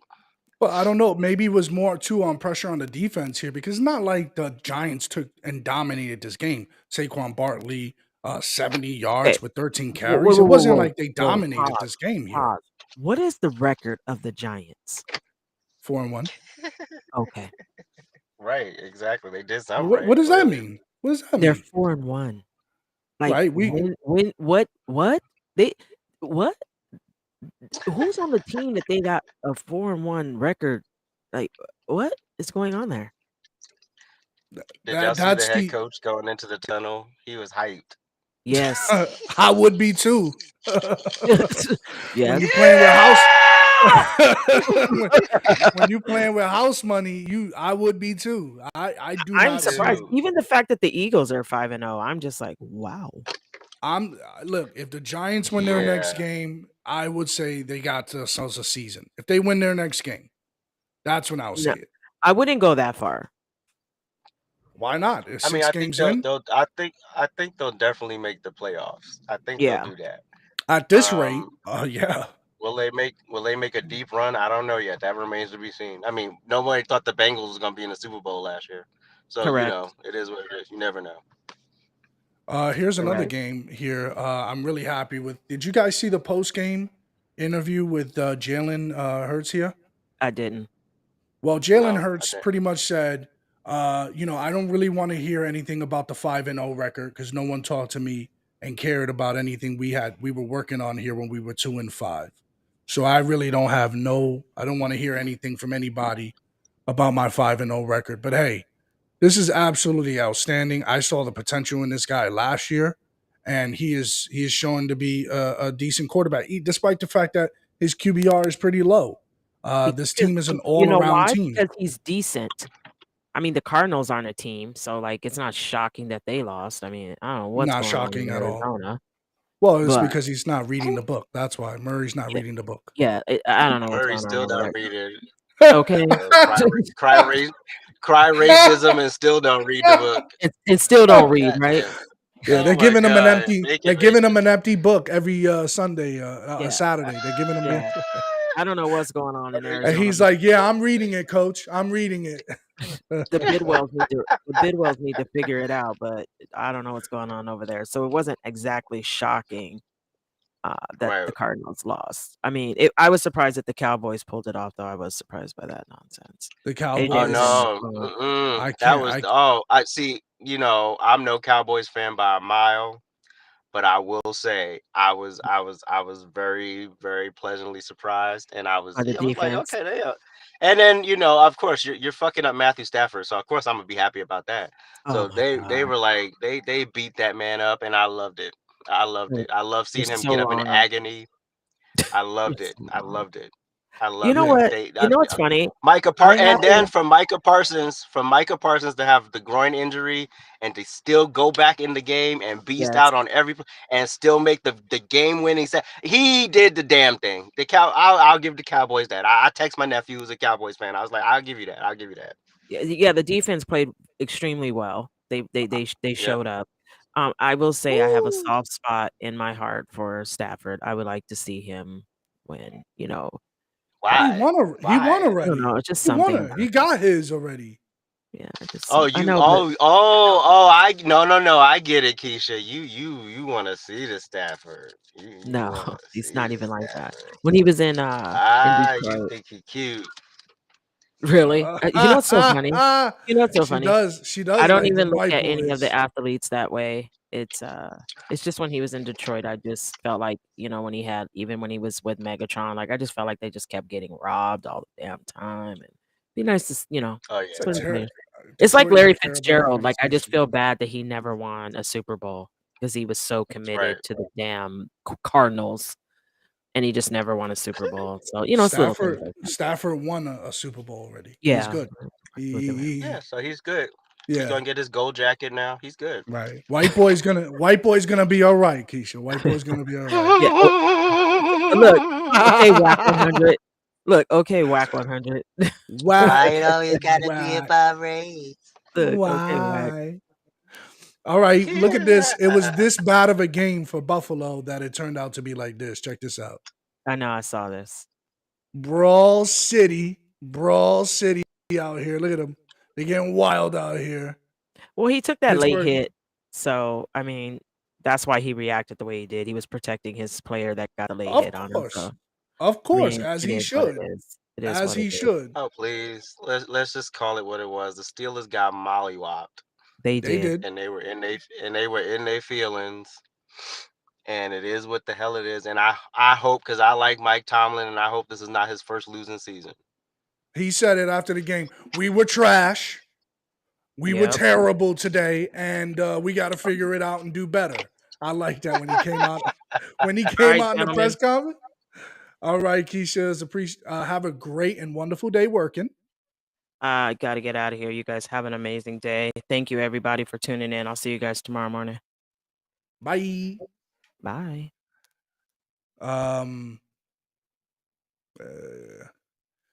Yeah, so I feel like ooh, child. Check. Hey, I got an echo. Hold on. That's a loud echo. All right, so the other game that we're gonna look at here, not surprised too much about the Colt. We talked about that, but I guess we'll cover it anyways since we just found out that I believe Russell Wilson is injured.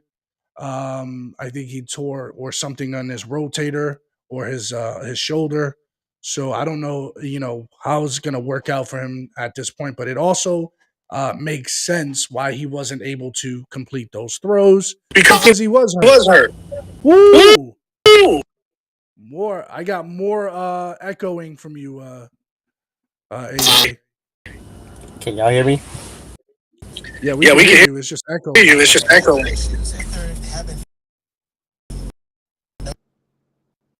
Still echoing?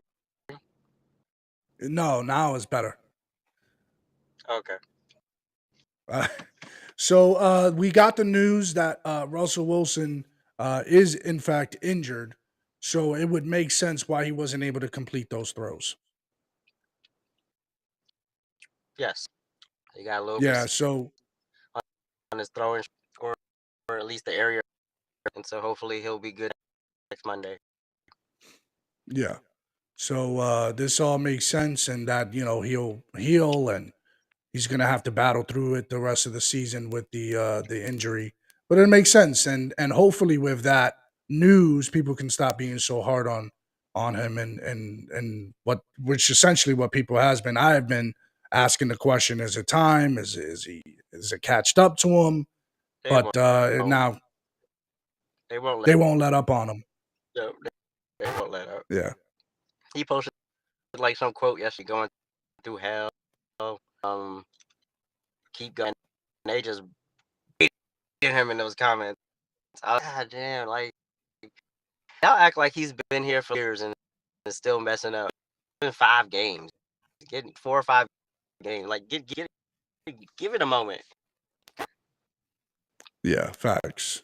Like, it's not the end of the world. Like, we're not even halfway through the season yet. Exactly. I'm like I said, week 11. At week 11, like them. What were your thoughts? Yeah. What were your thoughts on the Ravens and Bengals game? Oh, okay. I was we time clock like it Ravens played that clock and perfectly, could have kicked the game winning field. Perfect. What I do was defense. They're on Lamar, so they kept contained them a lot last night, which was amazing. I looked at they figured out you got to rush 5 and stuff because if he finds that one, his little ass gonna start. So they were able to contain. I mean, he did get hipped a few times, but other football game where both teams were in it at first, the Ravens was going to them, and then they were like, no, we gonna come. And so and they caught up by halftime. Pretty much, it was an even game throughout because I hate they're boring. No one cares. You want an actual game. Both teams are present. So down to the clock, the time. I'm glad that the strategy the last Ravens draft was like, well, so it was like, you have to go on us. Need a touchdown. Yeah, Cool. We got there's a lot of no, there's Joe a Burrow. lot of in and out Show with number. your voice, Go ahead. AJ. It's like I don't know why, but we're getting every other word. Oh, really? Yeah. God. It's like when you talk, it just starts sounding like a robot, then it just comes back and then out and in and out again. Alrighty.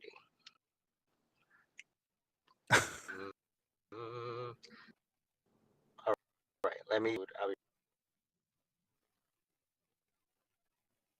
All right.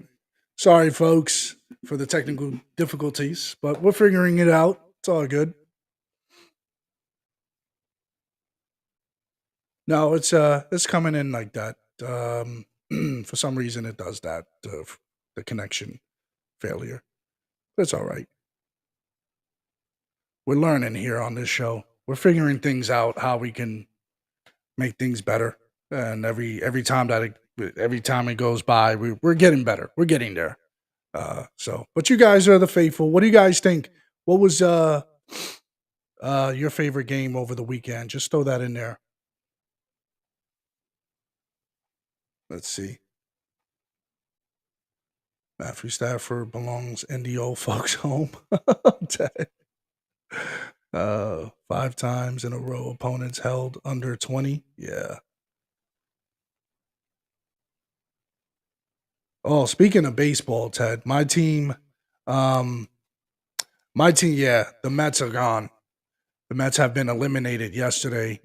It was like 6-0. We got shut out. It was pathetic. All right, let's see now. Mic check.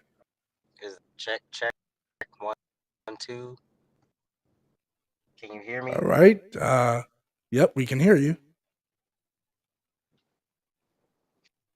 Bet. So you were saying about them running the clock out. I know that the Bengals scored late. Then the Ravens got the ball back and they ran the clock down.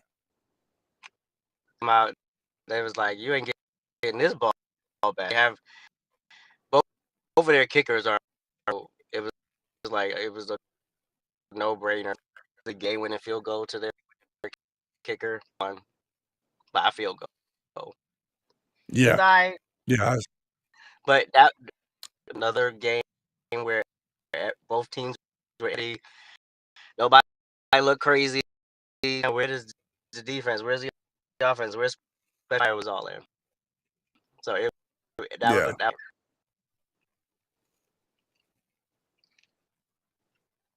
Yeah, and I don't think a lot of people are sold on this Baltimore Ravens team.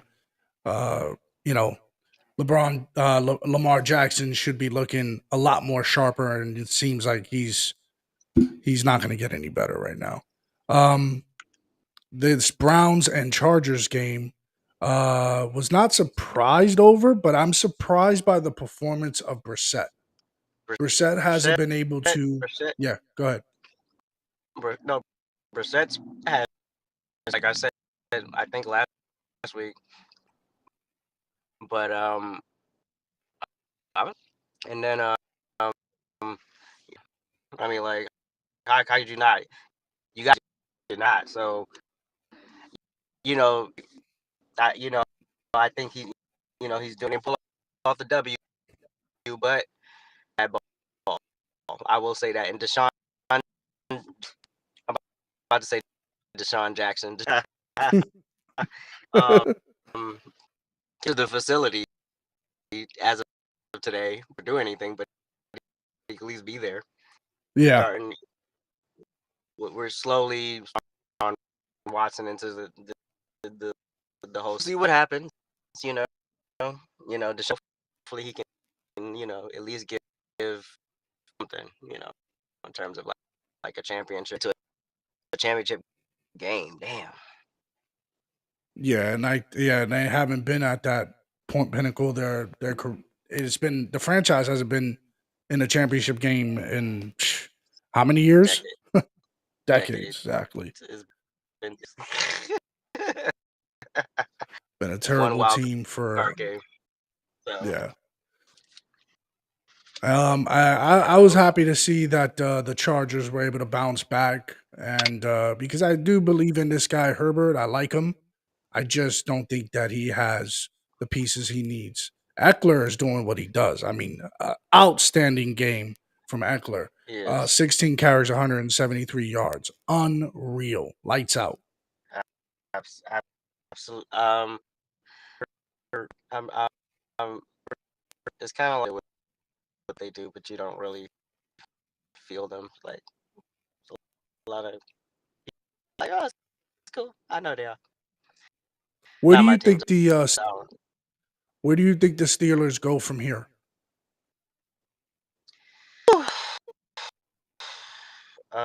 But I mean, obviously they lost, tragically. So he would have definitely been in that mix in terms of, but unfortunately he's no longer. So I don't know, Mitch Trubisky, and then who's it? I was just, I think the quarterback situation has to be worked out. So whatever that is, that needs to. And then there's also it's hard to follow someone who's been. It's hard to follow someone who's been, you know, for as long as he. What are the next steps? But again, I don't want it to be a losing season. So one of these damn quarterbacks to do something. It'd be amazing, but at least be a good game. We could just work everything else around you. But they're in a rebuild. But yeah, it's clear. It's mildly like that. Yeah, very clear that this is a rebuild time, and when you went with Tubbs, I already knew at that point. Chicago is not looking good for Chicago at this point right now, in my opinion. I'm not sold on this guy Fields. I don't think anybody is. He would be a good backup. Like he quarterback who should have came in and he should have 2 or 3 seasons on the bench, just learned. But so I just think in to be QB, he probably would have been behind like a Rodgers and just really observing the game. So yeah, he I think he was prematurely thrown in there. So Yeah, go get a vet. Go get it, and then maybe I can figure it out. yeah. I mean, Minnesota's doing their thing, 4-1 record right now. They're quiet right now. No one's talking about them. There's no spotlight on Mr. Cousins over here. But nonetheless, they're still winning 4-1. He is very fickle. You know, I was always like, Kurt, yeah, Kurt, you slogan. You like this? It is. Then this is like, man.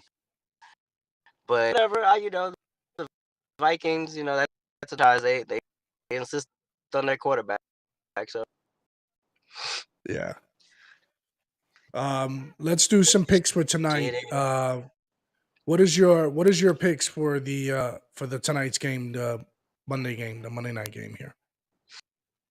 was it the Chiefs and It's Chiefs versus the who was the other Raiders. team? Yeah. Oh, Chiefs versus the Raiders. the Chiefs. But yeah, I mean, I'm, I'm gonna go with the Chiefs. Yeah, me too. I don't, I, It's hands I down. don't see, I, I don't see how they for literally, yeah, even better. But we're good. Yeah, I don't see the Chiefs even having the Raiders have any shot here unless if they do, they will pull out a huge upset here because even the matchup predictor is predicting the Chiefs a 71% chance, while the Raiders have a 27% chance. That's pathetic. I, That's I, absolutely pathetic. that's being generous. Yeah. That should be more like 91-9. You know, Yeah, a 91 I just don't see it. 97. Like, Yeah, that's all right. how do they lose this? Abysmal. Like, Yeah. or something was Unless this guy gets hurt. Yeah, unless he gets hurt, which is oh liable my to happen. gosh. What are your thoughts on are you following basketball at all right now? Not at all. No. Anyways, I saw one of the preseason games with the Knicks, and it looks pretty. I hate to say anything about the Knicks because the minute I start speaking on them, they start, disappointing me. But it looks like the Knicks with this new addition in Brunson, they look like they're definitely moving the ball better and putting up a lot of points. But again, it's the preseason; they're about to start very soon. I don't think the Lakers are going to be that good, even though I know they're selling it. I think it just got real balanced. I think this is yeah. People what? Shit. Yeah, it's weird because I'm hearing every other word and I just been like getting those words and I go, oh, okay, now I know what he's saying. But it's just been every other word. I can't. Yeah, and it's real choppy, real choppy. Where were you before? It wasn't choppy at all. I didn't go anywhere. So the whole time, yeah. See, it's so temperamental this whole thing because it's like I see on my end you got full signal range and that you're good to go, but I'm getting like every other. It's like real choppy. The Knicks still do have a team, Glenn. Come on, don't come at my team like that, Glenn. Come on now.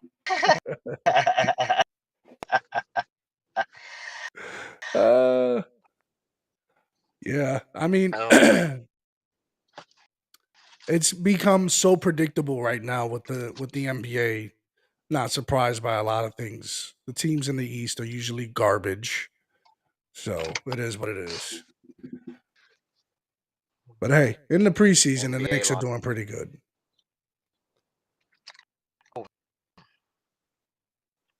So it is what it is. Hockey will be starting soon. I know y'all don't like watching hockey. I do. So we'll be chiming in, checking in on that. Nobody cares. That what? But you do. But it's cool. Somebody has to Hey, care. someone has to care about hockey. I do. So yeah, that should be coming up. The first game of the NHL season starts tomorrow. So I'll be tuning in tomorrow night, watching that. Glenn says go Lightning. Go Rangers, man. Go Rangers. So yeah. Any other games that we missed, guys? Anybody from the chat here? Let's see here.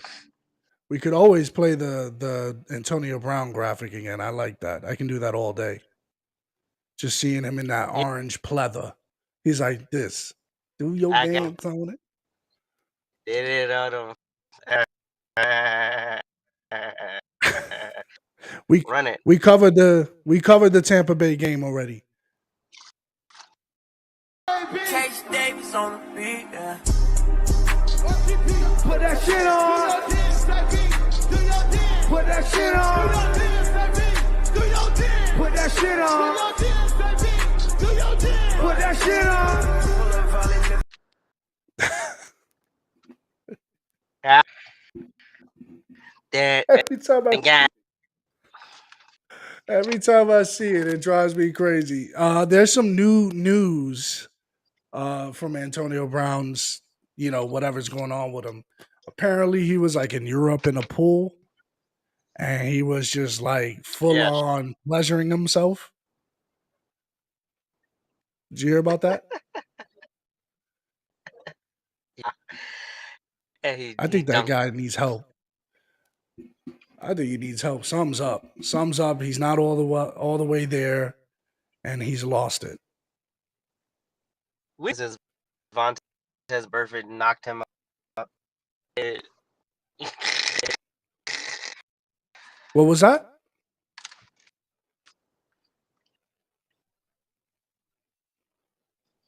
Check. Hello. Yeah. This is so whack. Yeah. Yeah, it's not working right now. It's so choppy that I got Vontez something and I'm like, wait, what? And I didn't hear it. So it's all right. We'll try it again later. All right. Thank you, AJ. Appreciate you. No problem. Right. We'll be right back, folks, right after this.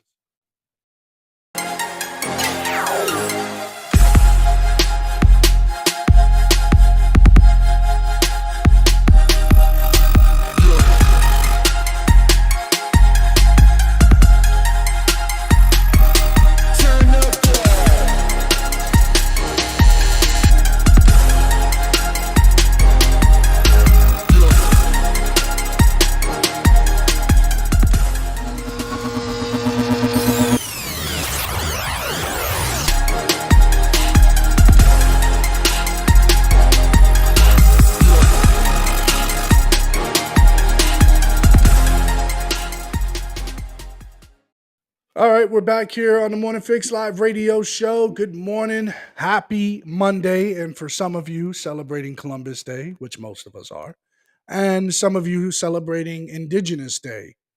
This is the second annual of Indigenous Day. My camera went out, so we're here on my other camera, which is fine. It's okay. We move around and go like that. That's how it goes. Go Wings. Excuse me. Go Wings. Although I will say that the Wings look a lot better than last year, but they're still in that building phase. I don't think they're quite there yet to battle their way through. Anyways, just want to continue the coverage of, I think that this whole thing in Ukraine is heating up pretty badly. And with all the steps that this guy, Vladimir Zelensky, is taking, it's incredible how the Biden administration and this government is not doing anything about to quail that. And it's very clear what their agenda is to continue perpetuating this. Because if not, they would have played the middleman and would have said, hey, listen, let's put this aside. What do you need? And everyone lays it out on the table and figures that exact thing out. But unfortunately, what you got here is three people who are belligerent, in my opinion, who just want to see this play out because, again, it's all about the Benjamins. All about the Benjamins, baby. That's what it really boils down to. We all know that. So, what was there's a clip here that I wanted to play for you guys of how Jordan Seculo and their podcast describes, well, Mike Pompeo addresses this. Mike Pompeo was the guy who used to be the ambassador who used to go around and speak on these issues. And here's what he had to say on Jordan Sekulow not too long ago, which I thought, again, I respect this guy because I think he already worked with these people. I like his temperament. It seems like he strategizes to solve issues, not exasperate it. Versus the guy now, he's all about Vladimir's got to stop this. Vladimir's got to, he's the one that's belligerent. He's the one that's causing this issue. Well, here's how Mike Pompeo addresses that issue. It'd be nice if I had the volume on, right? There we go. That kind of step? Jordan, these remarks were both odd in terms of where they were made, how they were made, and exactly what he said. No, it's certainly not the only option. And for a president of the United States to use that language, frankly, it's seemingly kind of just wandering randomly in front of a group of donors is deeply dangerous. That's not been reported. Vladimir Putin certainly read that. Those around Vladimir Putin have read that. Leaders around the world have read that our president's talking about that in this way. And the other thing that's odd, Jordan, is he uses like the passive voice as if he doesn't have any role in this. He's the president of the United States of America. To say that there's no other option, that this is just as if he's a passive victim of this, is deeply dangerous and frankly reflective of the weak Biden foreign policy for the first 20 months of their administration. No, there are many other ways this can proceed, but most importantly, there's a lot of work to do today to make sure that Vladimir Putin doesn't use that nuclear weapon. And supposedly they've communicated to the Russians. I guess there's one diplomatic channel. They've said this is what would happen if you do this. But then he goes to this group of donors. To your point, I mean, if he honestly believes this, and his team believes this is where we could be potentially heading, don't you think he should be addressing all of us right now? Like right now, this minute. I mean, if this is how serious it is. Of course. If President Biden believes that this is the precipice that we sit on, and that there is very little that the United States can do to prevent it from going badly, and that the ramifications are as deep and as troubling and as unavoidable as he described, he should have been on TV the moment he came to believe that, speaking to the nation, speaking to the world about the seriousness of the moment that we are in. Right. Frankly, I think this was just another example of President Biden just off the cuff, just kind of wandering around, just. This is what I'm talking about when it comes to not just having the criticism towards him because of party hackery, but literally coming at him and says, hey, you could be solving this issue. You could come in and interject because we are the biggest suppliers to NATO. We are the big factor. We're the other superpower. We can come in and navigate through this. If you really care about people, if you're really not the party or you're really not the administration for war like you say you are, right? That's why he did that pullout, that disastrous pullout. Says, no, we're ending wars to then start another war. Come on. This is where it's like, guys, we need to wake up and smell the coffee here because this is getting bad real fast. Check this out.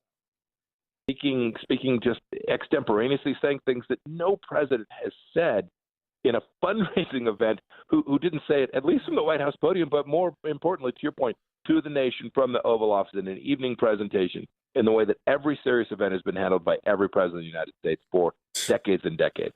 Yeah, I mean, I think it makes it really tough for people to balance like how serious they should take. I mean, on one hand, we know it's serious when we're dealing with Russia, and if it's serious if they use any kind of nuclear weapon, even if it's a tactical nuclear weapon. Right. And it's certainly an escalation. But then to say, to jump to Armageddon, it's a huge jump. And I know our audience, I mean, they're tuning in droves because they're trying to figure out this balance. Okay, they get the reporting and they're like, what should I be doing right now? And I think if he keeps it at, that was, statement to Democratic donors, like you said, that's not an address to the nation. If you really honestly felt that way, I don't care about your partisan politics. You should be telling everybody that. But I do want to turn. Right.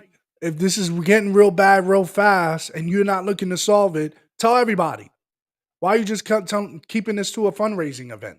Tell everyone.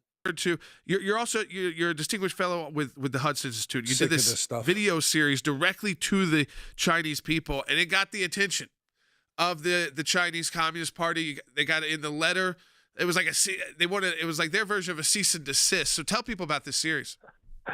I felt like it was important to make sure that as we talked about the risk of the Chinese Communist Party, that the Chinese people knew that we loved them and were with them, and that we understood that not all of them wanted to take Taiwan, destroy Hong Kong, to torture Uyghurs in the West.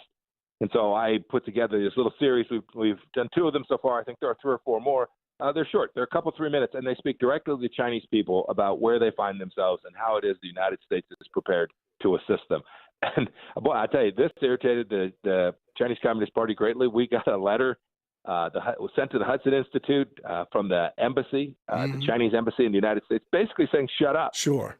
And then citing a poll that said that the Chinese people are happy. And it turns out this poll was conducted by a person at Harvard who'd been a former member of the Chinese Communist Party, as best we can understand. I assure you, Jordan, 90% of the Chinese people are not happy with their leadership.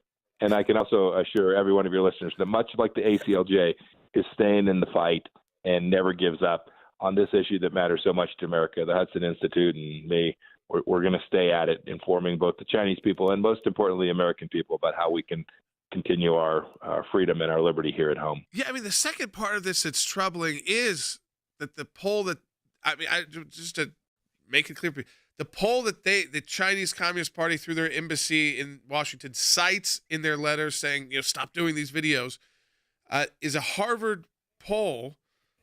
And then you look at the pollster, and they've got direct ties to, as a former member of the Chinese Communist Party, saying they have 90%. I mean, even that number, like no government has 90%. And from what this is coming from, because they're starting to hear rumblings that China is not really supportive, and it's not just the people. They're saying just the people, but from what I'm hearing, even the government is not happy with how long this war has been taking. They need to stop this because we need to now move on.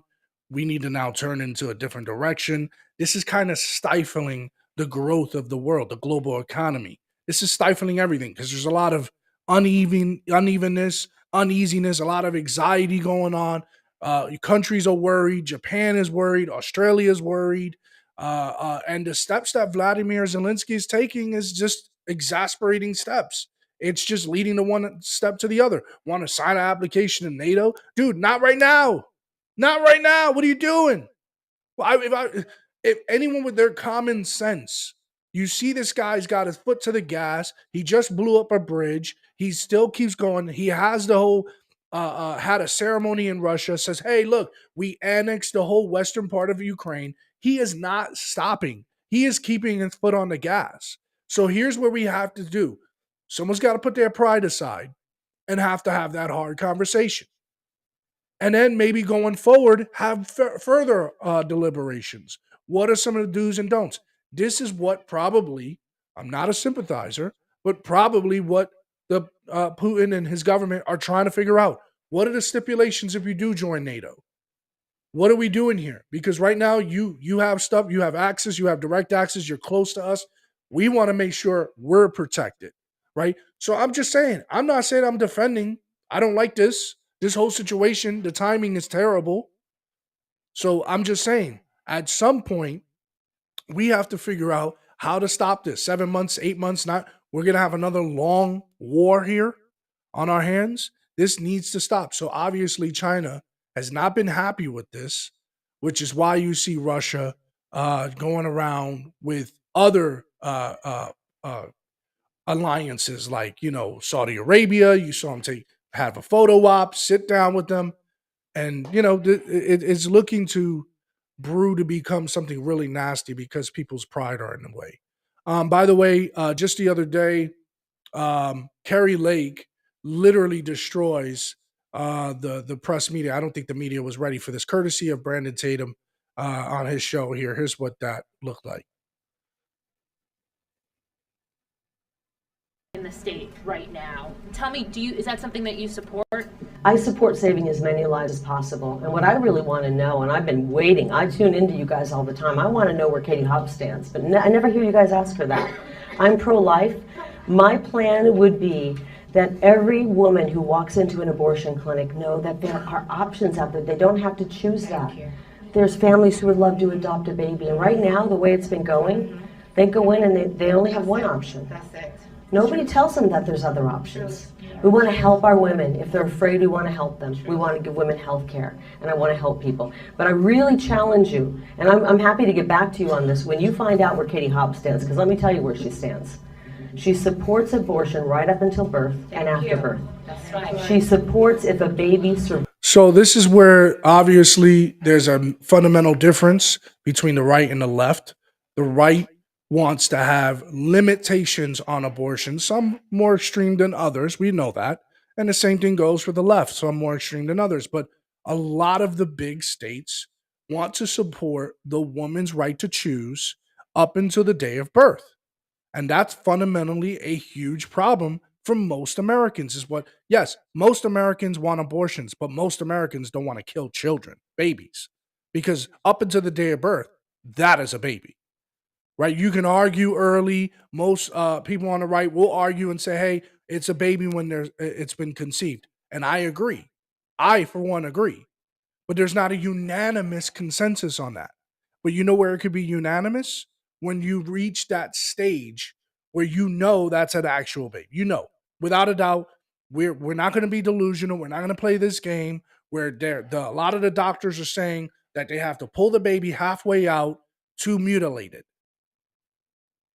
Right? So we all know we're on the same. That's unanimous. We can argue 6 months and earlier, but you can't argue 6 months and after. You can't argue 15 weeks and after. 15 weeks and after, heart, brain, everything's connected. Baby looks like it's formed. Baby could be born after 15 weeks. Baby could live in an incubator. Baby can grow. Yes, on the right, and a lot of pro-lifers will say, no, it's before that, Macho. And I get it. I support that and believe that. But we don't have a unanimous decision. Where it's unanimous is almost majority of Americans who are pro-life or pro-choice agree with limitations. But these far lefters, these people who are hijacking the conversation, are saying, no, women's right to choose.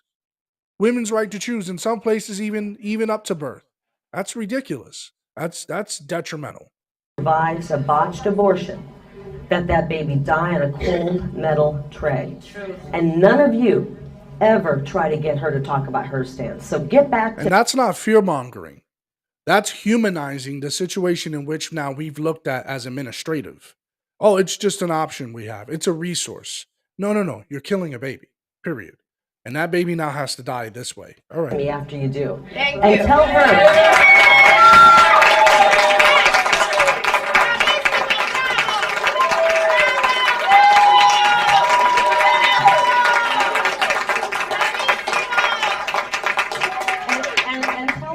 that I want to debate this topic on October 12th, but she really needs to show up for that debate. Huh? Gotti.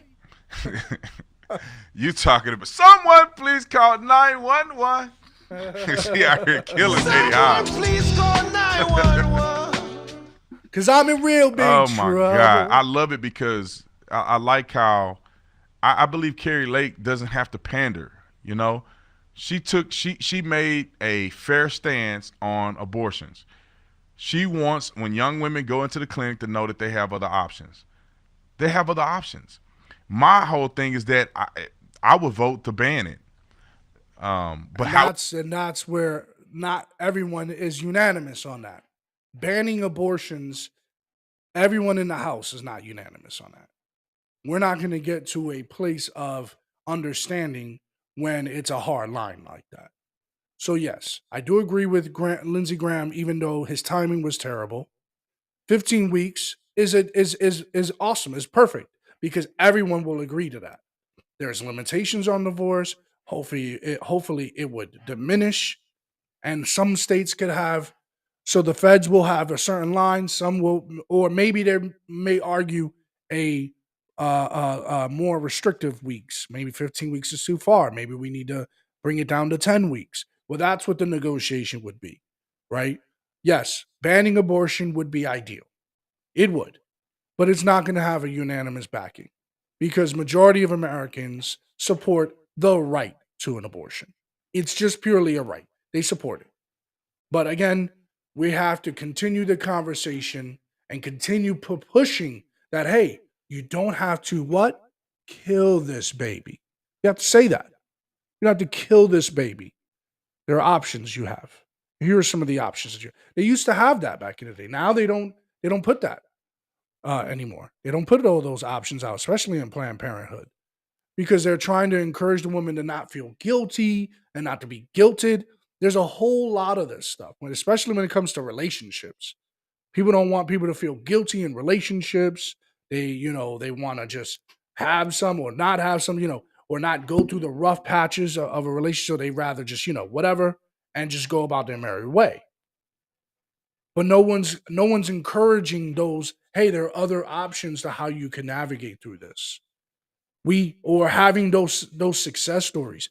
Can you imagine if a woman who is going through a hard time go into an abortion clinic and be greeted by a seasoned veteran, a woman who's been through it all? Not to invalidate this woman, not to simply say, "Oh, you don't have to do it. Look, you're killing the baby," but just sit there with her, be a counselor, a support counselor, and just literally tell her stories. We learn so much by hearing other people's stories and their experiences. Can you imagine if a woman would just sit there with a woman who is either young, maybe on the same age, maybe going through the same circumstance that the grief counselor is going through? Hey, and just be empathetic through the process. One of the things that I learned in my early 20s is that when you have an issue in your relationship, a long term one, something really serious, marriage or a serious long term partnership, right? That you should be seeking people around you to help you through that. But in today's society, there are people that are just kind of like, oh, you don't have to deal with that. You don't have to go through that. You don't have to subject yourself to that. So that bleeds and permeates to everything. I mean, I'm sure there's some areas there that it doesn't just sit there, but it just bleeds to certain things where, like, before there was consciousness on how to keep or how to get a woman through a pregnancy. How do we get her through this? What kind of resources can we have? We had a country built on this. Oh, we got resources for you. Oh, we got subsidies for you. Oh, don't worry about working. Don't worry about school. We got night classes. Oh, don't worry about a job. We can get you a job. We had resources available. My mom talked to me about it her whole life. She went to Job Corps. She did a whole bunch of things. And just imagine if a woman of mid 20s, maybe early 20s, 30s, no matter what age she is, she sits down, after she gets that, oh, you're pregnant, okay. The doctor just looks at her and goes, all right, we're going to sign you up to sit down with this person. Who am I sitting down with? You're going to sit down with this person. We're not going to talk about what you're going to decide, but we think that you should sit down with this person before a decision is even on the table. But right now, we don't even care. We just like, no, it's all about me, me, me, me. What's quick? What could solve this issue now? I put time into this, or we can't seem to get over this hurdle. It's been years, or I've been starting this business. I've been going at it for years. I've been doing this for years, and I got no success. I'm not yielding anything. Well, we got to go through that process. We got to go through it. And yes, it can take people years, but you got to go through it. It's the only way you overcome. You got to go through it. Life is messy. Some people hit success right away. I've heard successful issues where people were deciding about abortion. I've heard not so successful. I've been a part of that. And, the confusion, the insecurity, the lack of confidence, what ifs. This is life. We're being confronted by life. And all we need is someone to build us up along the way. Someone to simply say, hey, you're going to get through this. You have what it takes. You have it in you to get through this. Instead of just listening to that voice of people who says, nah, just get rid of it. You don't deserve this. You deserve better. Well, and that's a vicious cycle that we exist in society today. Just people just writing stuff off, either throwing money at the problem too. I've been guilty of that. and just having these scenarios that just continue to eke up because we don't have a culture that's willing to deal with people to get us to the next level, to get us to that next place. Sometimes we stay stuck, we stay stagnant. I heard on a radio show just a few days ago, the radio show, I played a clip for you guys. Bernie and Sid radio show on WABC 770 here in New York City, in the tri-state area. It plays around, and Bernard McGurk, who was the co-star to Bernie and Sid, has just passed away to brain cancer, and he also had pancreatic cancer. And so, one of the things that it broke me hearing this, it really did, honestly, is the co-star had such a really strong relationship with Bernie. Sid Rosenberg had a real strong relationship. And Sid is very transparent. He's very he wears his emotions on his sleeves. He puts it out there, right? Pretty much. Not about anybody else's life, but his own. And he goes on to the radio station, calls in, and he is an absolute mess. And I credit this radio station for doing this because it allows us, the audience, who have connected with this person, Bernard McGurk, and get to empathize and get to feel that rather than just, oh, the show must go on. You know, if you see it on mainstream TV, right, folks, you'll see it, and people would be like, oh, let's take a moment of silence. On to other news. No. WABC dedicated several shows to grieving the death of Bernard McGurk. And I just was I would love to be a part of this station because that right there shows me you care about people. You care about them. And they were willing to live. And this guy was going through this cancer. He was in and out of work. He was there one day. He was gone for a few months, for 2 years. And they stuck by his side. The station stuck by his side. They didn't say, well, go ahead, leave. No, they stuck by him. Why? Because it's tough to go through this stuff by yourself. It's tough to be out of rhythm.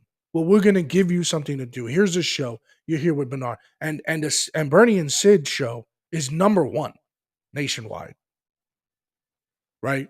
So Sid Rosenberg goes on the radio station. Absolute mess. He's crying his eyes out. He's bawling. And he even said at one point, I probably shouldn't have phoned in, but I'm here. And he said, when I was going through my life issues and problems in my marriage, had to go to rehab. He was addicted to alcohol and drugs, had a real bad spin out. We're talking about years of a bad spin out. He lost a lot of friends. And what Sid said was the one thing that broke me. He said, Bernard never left my side. He believed in me the whole time. He knew I was going through it, but he never left me. He supported me. Him, Curtis Saliwa, he credited to, and then also I felt like, when I started to feel like I was part of this family, it pulled me out of that mess. It literally helped me become a different person. It fixed my marriage. Everything fell into place.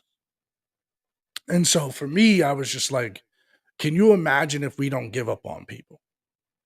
And sometimes it happens. Some people can't just help you anymore. You know, we've dealt with addicts before. I've had addicts in my family. They're the hardest people to love. They are 100% probably the hardest people to love. But all it takes is for someone to build them up and tell them, you could do this. I believe in you. I'm not giving up on you. That right there is so powerful. And that's what broke me. Just being around people, if I'm going to leave you guys with anything in this show today, is be around people who won't give up on you. They will work with you. They'll work with you through it. They'll see it to the end. They have the big vision in mind. AJ is like that. AJ, I give you credit because he's all about the big picture, the big vision. Don't forget the big picture. See the big vision. And many of you here, too, on this show, you see the big picture. You see the vision. And I like that, and I appreciate that because we all need that. Every one of us has had it out, had a rough go, had hit rock bottom. AJ has shared his stories. I've heard his stories, and I've been impressed by it. Everyone's had their spin out. Everyone's hit rock bottom at one point. But those people sometimes are the ones that help you dig out of it because they don't give up on you.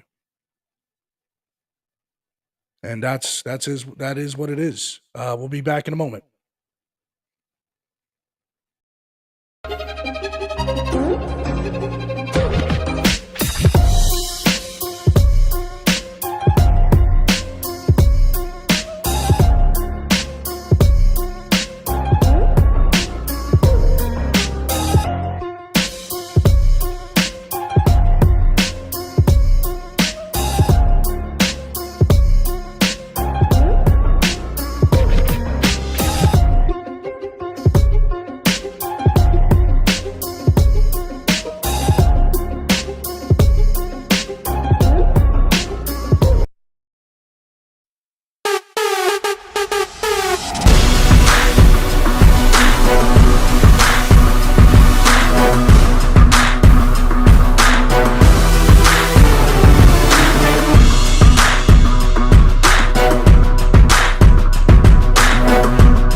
All right, folks, we're back here on the Morning Fix Live radio show.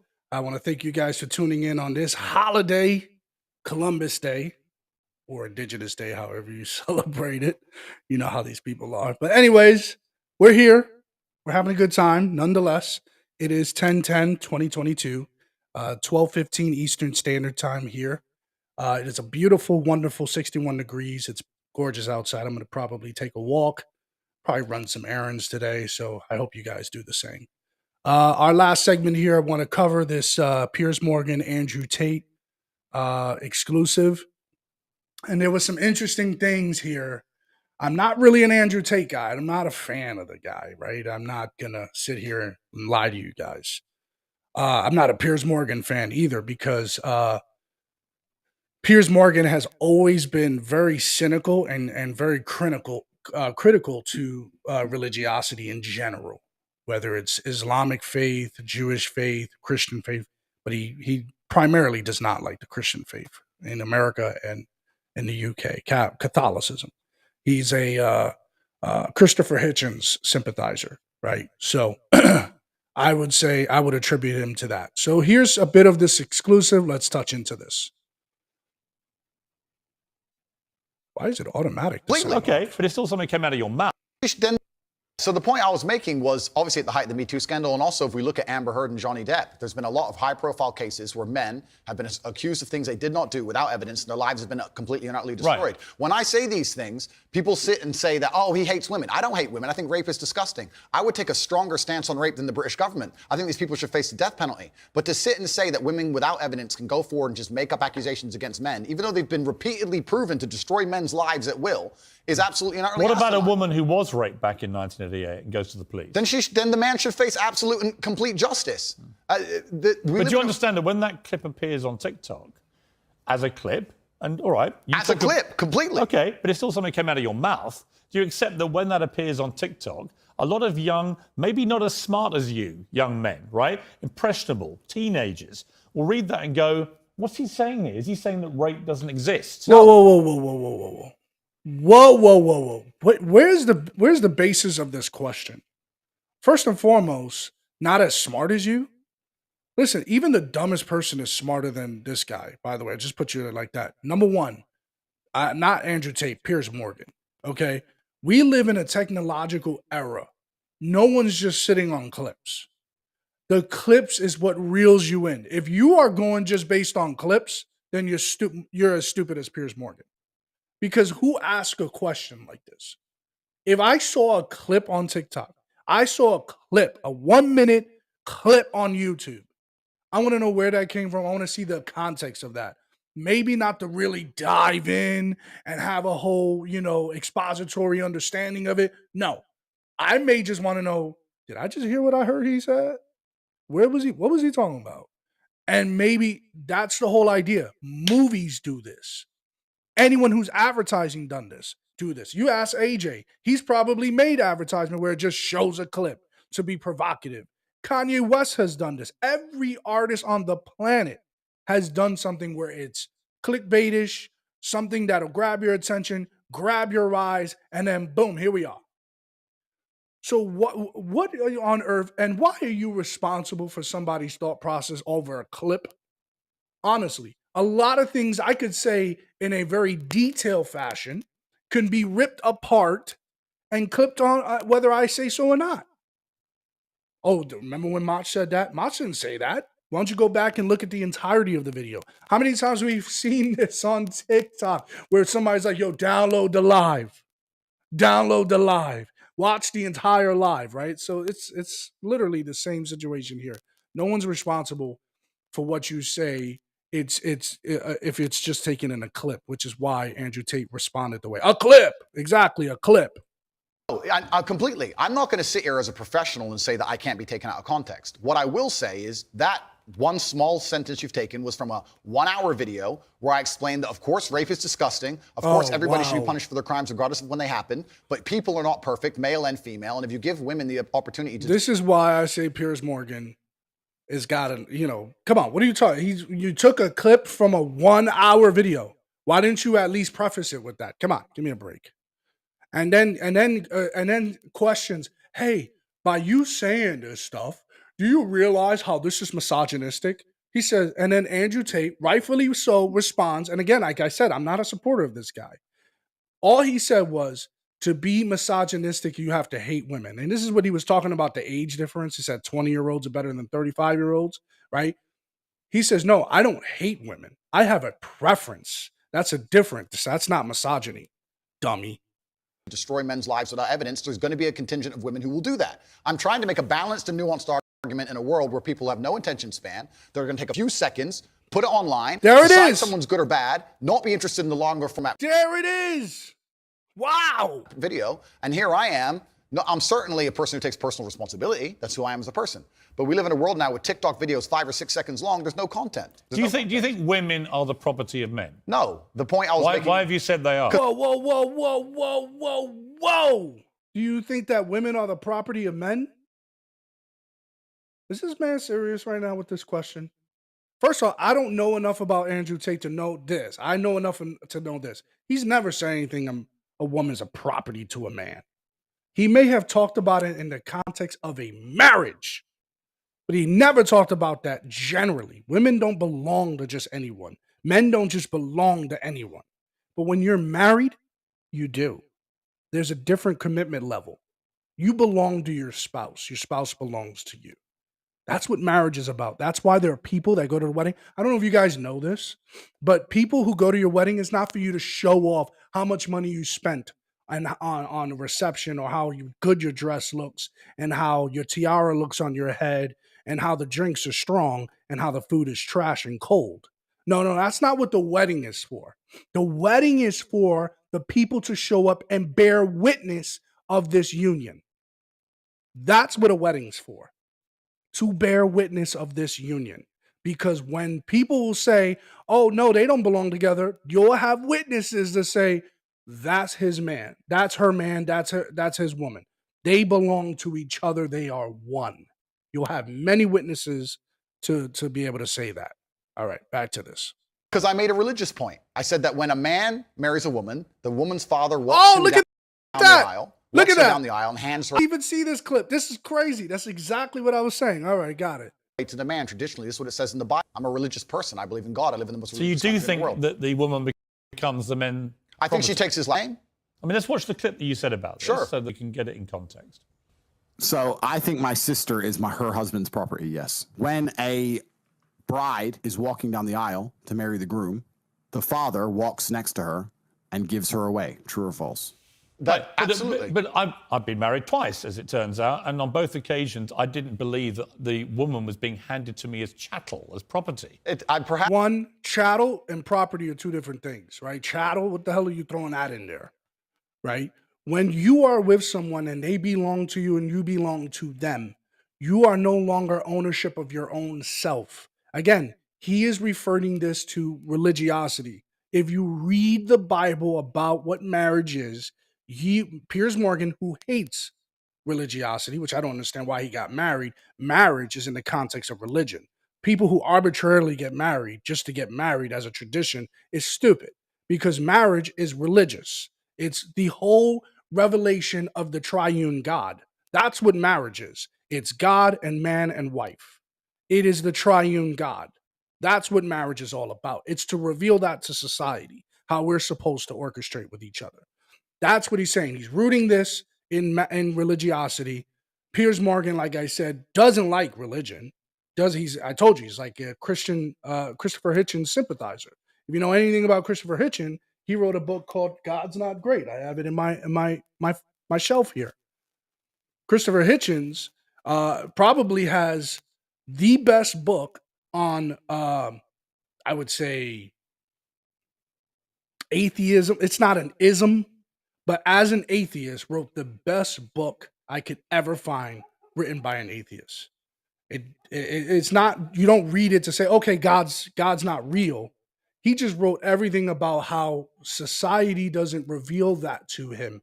Society is not telling him and showing him how God is real in his face. And he did it at a grassroots level while expounding at it at a high capacity. His diction is high. I mean, it's insane how this guy's very educated. I thought it was a great, well-written book. Perhaps the way the reason I'm asked that question repeatedly, and I'm asked in a loaded way. So would you rephrase what you said there? Now, that's an interesting point about phrasing. Katie, with the slam dunk. I wonder why he's been married a couple of times. That's great. Yeah, and we all wonder. All right, here we go. The way I would say things before I was famous, I have to take personal responsibility and accept that if I make a video that 500 people see and 1 of them misunderstand it, that's not a problem. If I make a video that 5 million people see and 1% of them So specifically on that point, I think my sister is her husband's property. She took his last name. She married him. She wanted to join his family. She has said it herself. Right. So she's still a sovereign individual. She's absolutely not a sovereign individual. Property means that the husband owns your sister. Listen, my friend, if you want to argue about this, you need to go back to the Bible, to the Quran. You need to argue with religious. No, I'm not talking about anything in the Bible or Quran. But that's what it says. No, I'm asking you what you think. I think that. There it is. What did I just said? That's what it says. If you want to make an argument on the word property, which in all honesty, by the root language, property means something different. It's not property like this cup here. See this cup? That's my property. Belongs to me, doesn't belong to anyone else. You can't have it. This property did not consent to that. The difference with this property versus a human becoming property is that human consented to it, right? And it has a mind of its own. So you have to look at some of those discussions and look at some of the translations once, and you'll be able to define it. Anyways, what he goes is, if you have a problem with this, you're going to have to go to the root of this, not with me, buddy. But you want to know what I think. I just said what I think. So you're doubling down about what I think, and you want to hear me say it again. That's pretty much what Piers Morgan does. How simplistic of this man. If a woman marries a man and she decides to take his last name, that they have different roles and responsibilities within that marriage, and I believe that. That's not the question. I believe the father. I am. The father hands her. Don't behave like a politician. The father hands her to the man. Right, but don't be a politician, because I think you're a straight talker, right? You keep telling me you're a straight talker. I think my sister is her husband's property. Do you regret saying it like that? I understand that with my newfound fame, perhaps it could be phrased differently. However, I still believe that a woman is given to the man in marriage. That's what I believe. Yeah, but not as property. No, the property is the word that other people use when they ask me the question. But as an equal partner in a loving union. That's what marriage actually means. It doesn't mean that when you get married, the woman is given to you as a bit of chattel. Why you see again? He ignored what he said originally, and if I was Andrew Tate, I would go back to it. If you got a problem with this, take that up with the religion, not with me. I believe it. You don't. That's where we differ. That's it. Agreed. So why say it? But that's the way that people ask me the question. People say to me, they ask the Oh, question. hang on. You can't blame people for asking you questions. Surely, if you want to be accountable for what you said, you lost own your response. See, Tate lost it. He lost his ground. He doesn't want to just say it. Yes, I believe that. Just say it. You don't have to let everybody doesn't have to like you. Just say it. Yeah, I believe it. I wouldn't come out of the gate saying that. You did. I wouldn't say a woman is property just off jump. You did. Whether I'm not famous now if I become famous in the future, I don't have to worry about that. I will have to worry about other things I've said, but I don't have to worry about. I've never called a person property. I wouldn't say it just so generic like that, so arbitrary like that. Belonging to someone, you could explain that in many different ways. Yes, religion and the Bible and the Quran does say that that person is now your property. You have ownership of that person. You are responsible of that person. When things hit the fan, it is you who has to answer to it, right? So yes, there is some element to that, but stand your ground here, Tate. Don't fickle yourself out of it. And Morgan is right. Don't be a politician on this. Be a straight shooter. Don't blame the question. I own the response. Let me ask you a question now, and you say something, and then say, well, actually, I blame you for asking. I understand, Piers. Here's, I understand. I believe the woman is given to the man. I believe she's given away by the father. I believe she belongs to the man. So fundamentally, you do believe that a woman becomes a man's property at marriage. I believe she belongs to the man in marriage, correct. Right. Oh, you see, that to me is misogyny. And you're entitled to your opinion. Right. But do you not understand why people think... All right. Misogyny is to dislike woman, not what he's really talking about is patriarchy. Very fundamentally different. Now, to attribute that to misogyny is I have a dislike towards women. I don't want to be anywhere near this woman. I don't like women at all. I'm repulsed by them. They're repugnant. All that stuff. That's misogyny. What Tate is talking about is a patriarchy. See, it's very different. Patriarchy is not misogyny. It's just a way of life. It's a way to try. There are plenty of women who consent to this. Plenty of women. They're not subjected. They're not strong-armed to this. There are women in this country, in America, who subject to patriarchy. Right? It's just how it is. Come on, give me a break. It is misogyny. I understand why some people can be very offended by what I say. What they do is they take a point like that and they ignore all the other points I make the other way around. That's why I've repeatedly asked you about that line to see if you've changed your position, but the reality is you haven't. It's not about changing positions. I'm a full-grown adult and I stick by the things I say and I'm responsible for them. Which, by the way, is fine. Absolutely. But you did say at the start of this little exchange, you said, I wouldn't maybe say things the same way now that I did before I was famous. And yet, actually, you've doubled down and said exactly the same. I'll tell you right now, based off these two people's characters right here, I don't know them personally, but just by what they're projecting, I'd rather deal with Andrew Tate. It's the guys like Piers Morgan who are very passive aggressive, then to get you and steer you to that place and get you to this point, they're dangerous. They're not good. Be straight. Say it like it is. And just go from there. Deal with the repercussions from being straight. Because I'd rather be upset at you when knowing where you stand, but not be confused on assuming where you stand. And that's Piers Morgan to me.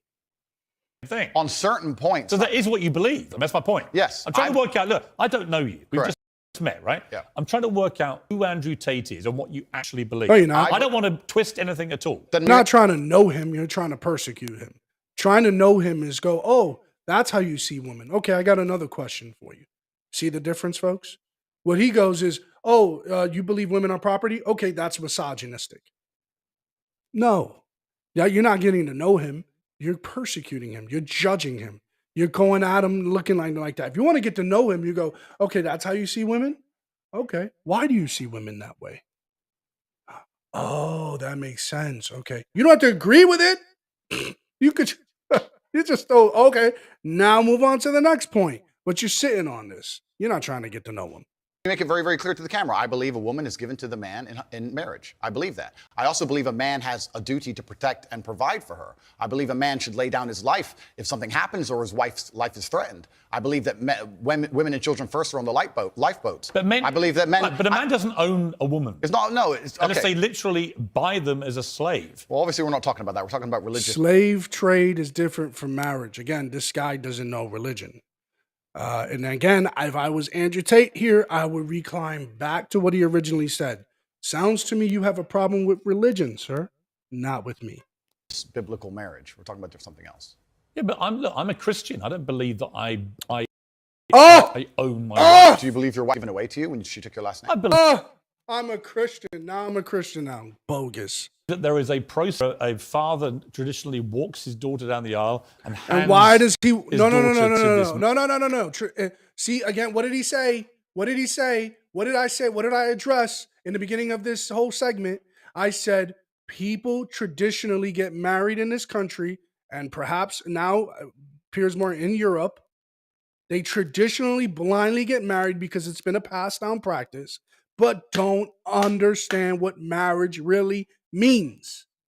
You have no clue, Mr. Morgan, what marriage really means. You don't just traditionally get walked down by your dad because you get walked down by your dad. She belonged to her father, and now her father is giving her away in marriage. I took care of her. I comforted her. I nurtured her. I trained her. I did all those things. I was her support. I was her security. Now it's your turn. And she takes your last name. You get it? You see a lot of women today that don't want to take the last name because they're not even being walked down by their dad, right? There's a lot of broken things that are going on there, which leads to a lot of broken marriages. Just those little simple things. Dad's not there to walk daughter down the aisle. Don't want to take my last name. Don't want to be fully committed. Don't want to be seen as like I belong to you because they don't fundamentally know what marriage is, because they're arbitrarily getting married because it's a thing to do. It's what people do in this country. No, if you go to the Bible and you know what marriage is a tri-union that it is shown before the public, shown before the people, so that now people could attest and say, hey, macho, that guy is with that person. Why is he wandering off? Or why is she wandering off? Because you have many witnesses, and those witnesses not only witness to testify, they also witness to support. They're the ones that you recline to. You trust them. A lot of people who go to weddings don't even care about the people who are getting married. They're just comparing, oh, my wedding's going to look better than this. Oh, the food here? Not good at all. The drinks ain't strong. It all is shit. It's all going to hell. So you're going there because you are part of that support system, not to interject, not to interfere, but to support it. You're there to see that thing through. And those people chose you to be there. And those bitter women that you got says, oh, I wouldn't take that from that man. Oh, I wouldn't do that. Why are you going to sit there and subject yourself to that? Because it's part of commitment. It's part of sacrifice. It's part of humility. It's part of grace. My husband doesn't deserve my love, but I'm going to give it to him because love always wins. Love is what is the catalyst that changes people's hearts. Love is what shows to people that God exists. They will know you by your love for one another. That's what Jesus said. How would they know you? By your love for one another. Are you sacrificing for each other? Are you willing to give unmerited favor, which is grace, unmerited favor to that person? That person don't deserve your care, your money, your time, your resources. I know a lot of people off the top of my head that I don't deserve their time. I don't deserve their space, but they give it to me. And they're there to support. We have too many people in society that want to tear down. They pretend to be the support. They pretend to be there for you, but when they really introspect their heart, they have their own interior motives. It ain't about a union. It's about that individual. That individual, you need to be happy. You need to find yourself. You need to be secure with yourself. There's no sacrifice. And I'm guilty of this. I've seen this firsthand because I have to look at myself in the mirror where have I been sacrificial today? Did I display unmerited favor? Was I supportive? Was I building up or was I breaking down? Asking those questions. Again, this is what the problem fundamentally is. Piers Morgan believes it traditionally. Andrew Tate believes in this religiously. Traditional, religious. You root things on traditionalism, things change. But if you root it on your religion, that is more stable, more grounded, because as Kanye West said, I don't perform for many people. I perform for an audience of one, and that's God. Let's continue. Man, and they stand there and become a union of two loving people agree. in a partnership. No, there's no ownership involved. I'm not selling her. The father of the bride isn't selling his daughter. No, absolutely. That's what property means. She becomes a member of your house, family. Is it? I think we're arguing over semantics. We're not, though, because fundamentally, I don't believe a man owns a woman. You do. Well, I don't think a man owns any sovereign individual. I don't think we live in the world of slavery. I don't own any men or any woman. Right. Nobody owns But when anybody. you use phrases like property, that's what you imply. I understand. And so my point again is, you're a smart guy, right? Correct, There's no denying that. You're smart, you're a good talker. I've seen a lot of the stuff. But what I don't think you quite fully understand. No, I understand is very well. When young, impressionable people I understand who that are very not well. as smart see things like, I think my sister is her husband's property, yes, and you've just reaffirmed that belief. They think that they have the right to own women. I understand that very well, Piers. That's why people think you're a misogynist. Completely. I understand all of this very well, which is why when you're saying I was backtracking, I'm not. Do you have any regret, though, over the way you phrased this stuff? Well, this is the point I was trying to make. The point I'm trying to make is when I was not nearly as famous and I was making long format content, I was not sitting there anticipating I'd become the most Googled man. All right. The understanding of what ownership means in the Bible, it means to exercise stewardship and dominion. If that's why when you root it back into the Bible, God gives us what? Dominion over the land, over the animals, over the birds, over the insects, over the trees, over woman. He gave man the dominion, the stewardship, the responsibility, and not just arbitrarily any woman, his woman. Said it's not good for man to be alone. So therefore, he put Adam in a deep sleep and pulled out a rib and forming the woman. And when Adam witnessed his wife, he says, at last, for this reason, a man shall leave his mother and father and hold fast and join fast to what? Not his property, not something that he calls chattel. At this moment, he realized a man should leave thy mother, thy father, and hold fast, join fast with his wife. There's nowhere in that says that's your property. Now, again, I do agree with Andrew says he has to own up to what he said, because arbitrarily, when you speak in those ways, people are not going to understand that. But I do believe people are smart enough to understand the error.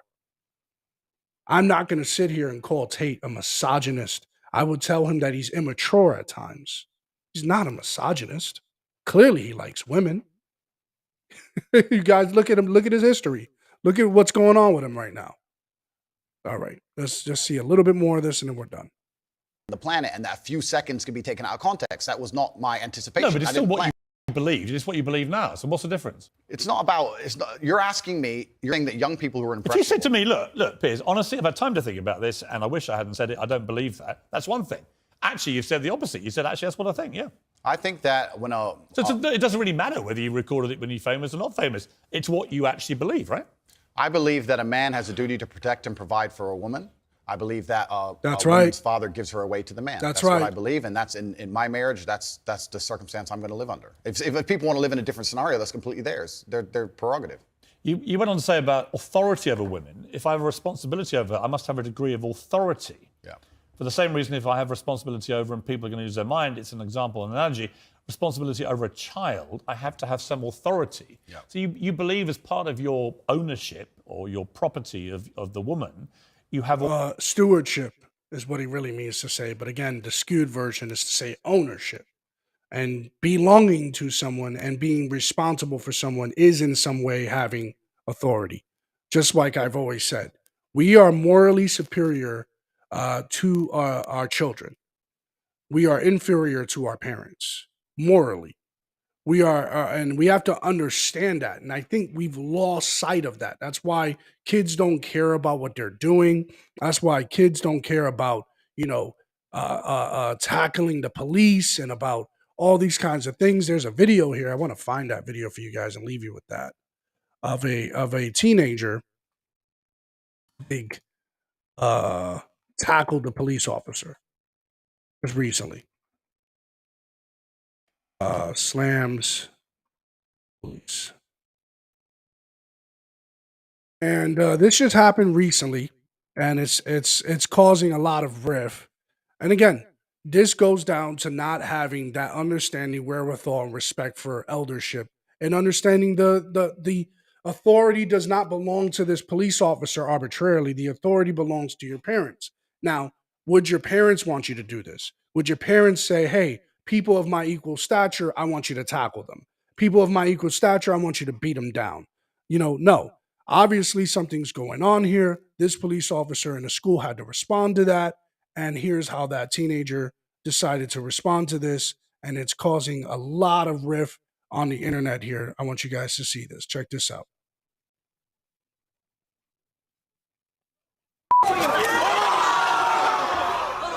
New video just into our newsroom shows a St. Cloud police officer being roughed up, slammed onto the ground by a student. Now that student is under arrest. Yeah, we're being told that student had nothing to do with the fight that the officer is actually trying to break up. Fox 35 anchor Ray Vieta joins us in studio. And Ray, the police chief is sounding off on this tonight. The chief says this video is spreading on social media. He calls it an extremely disturbing altercation. Here's how the whole thing unfolded. The officer you see there says he was separating a fight between two students at St. Cloud High School. That's when police say a third student went up to the officer, grabbed him by the neck, pulled him away from the fight, picked him up, and slammed him to the ground. All right. This is all bad. This is all bad. This is because that student doesn't have that understanding of that superiority. His parents are the ones. And one thing that we've learned in the commandments, even if you don't believe in the Bible, one of the 10 commandments is honor thy mother, thy father. And it's the only commandment that gives you a reward. Ultimately, I believe all commandments give you a reward, but it doesn't specify. Not like this one. And that reward is a long life. And if you notice, a lot of these kids who are running around, just emotional, like we saw earlier with Burgess Owens, says, hey, they don't know how to read and write, therefore they recline to emotion. Emotion leads you to a lot of disarraying moments where you're going to make really bad decisions really quickly. And it can cost you your life, whether your life goes down in the ground or your life goes into a facility, into a jail. That's why that commandment reigns true to this day, even in scenarios like this. If you honor thy mother, thy father, you wouldn't be tackling a police officer, especially if it had nothing to do with you. You purposely went up to that officer right here and said, I'm going to tackle this person. I'm going to neutralize this, and I'm going to tackle this person. And he's trying to separate a fight. He's trying to make things safe, and you want that fight to continue. So I'm going to tackle the person who is neutralizing this situation. You're going to go against what an adult says. And this reminds me of a situation that happened here in New York City, where a young man in 125th Street, I covered it on my TikTok, you guys can find it, where a young man in New York City was stopped for fare evading, and then the cop tries to pull him out and tries to, usually it's just a fine these days. It's not you get arrested. But the young man, the 16-year-old, started fighting with the police officer. And again, we're not breathing a culture of respect. We're breathing a culture of animus. That's what BLM has been doing. We are non-supportive. We break people down. We're stubborn. We're prideful. We're all about me and never about we. We say the words, it's not fair. We say the words that I shouldn't be touched. I shouldn't be dealt with by the police. We say things just by a police officer stop. Oh, that's abuse of force just by stopping the car. Why is the cop even stopping me for a traffic enforcement? That's abuse of force. I should be freely roaming around, doing what I want, going about my business. I can break the law. I could be very destructive. I can buy a gun illegally. I can kill people whenever I want, whenever I feel is necessary. We have a very opposite, upside down society because we continue to cultivate it.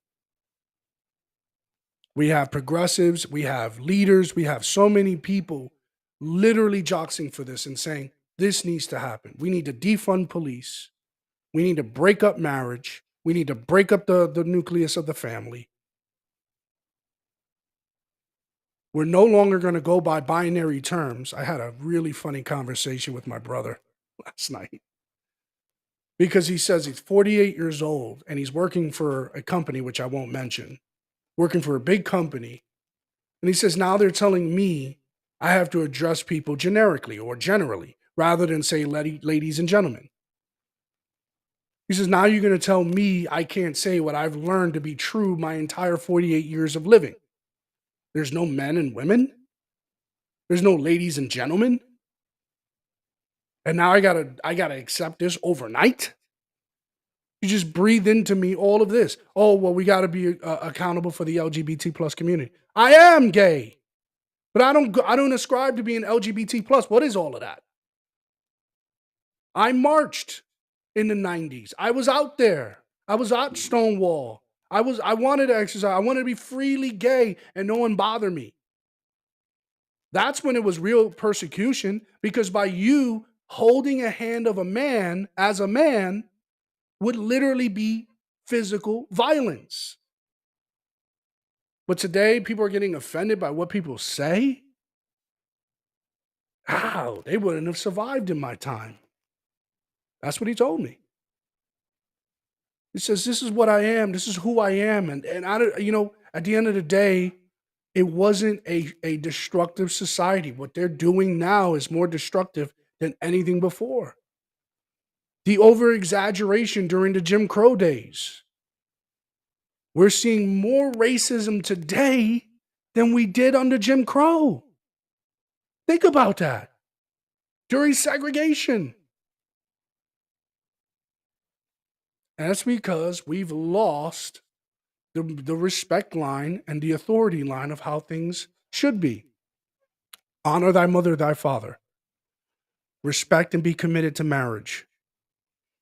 Learn how to read and write, finish school, get a skill, get a trade, have families, continue the legacy chain. Be supportive. Build each other up. Be sacrificial. Stop just worrying about me and learn how to put we at the center. So I'll leave you guys with that. It's been a great show. I want to thank you guys for your patience. Lost my camera today, and AJ was a little, choppy. But, nonetheless, we still got through it. We still got through it, and you guys still stuck around, and I appreciate you guys for that.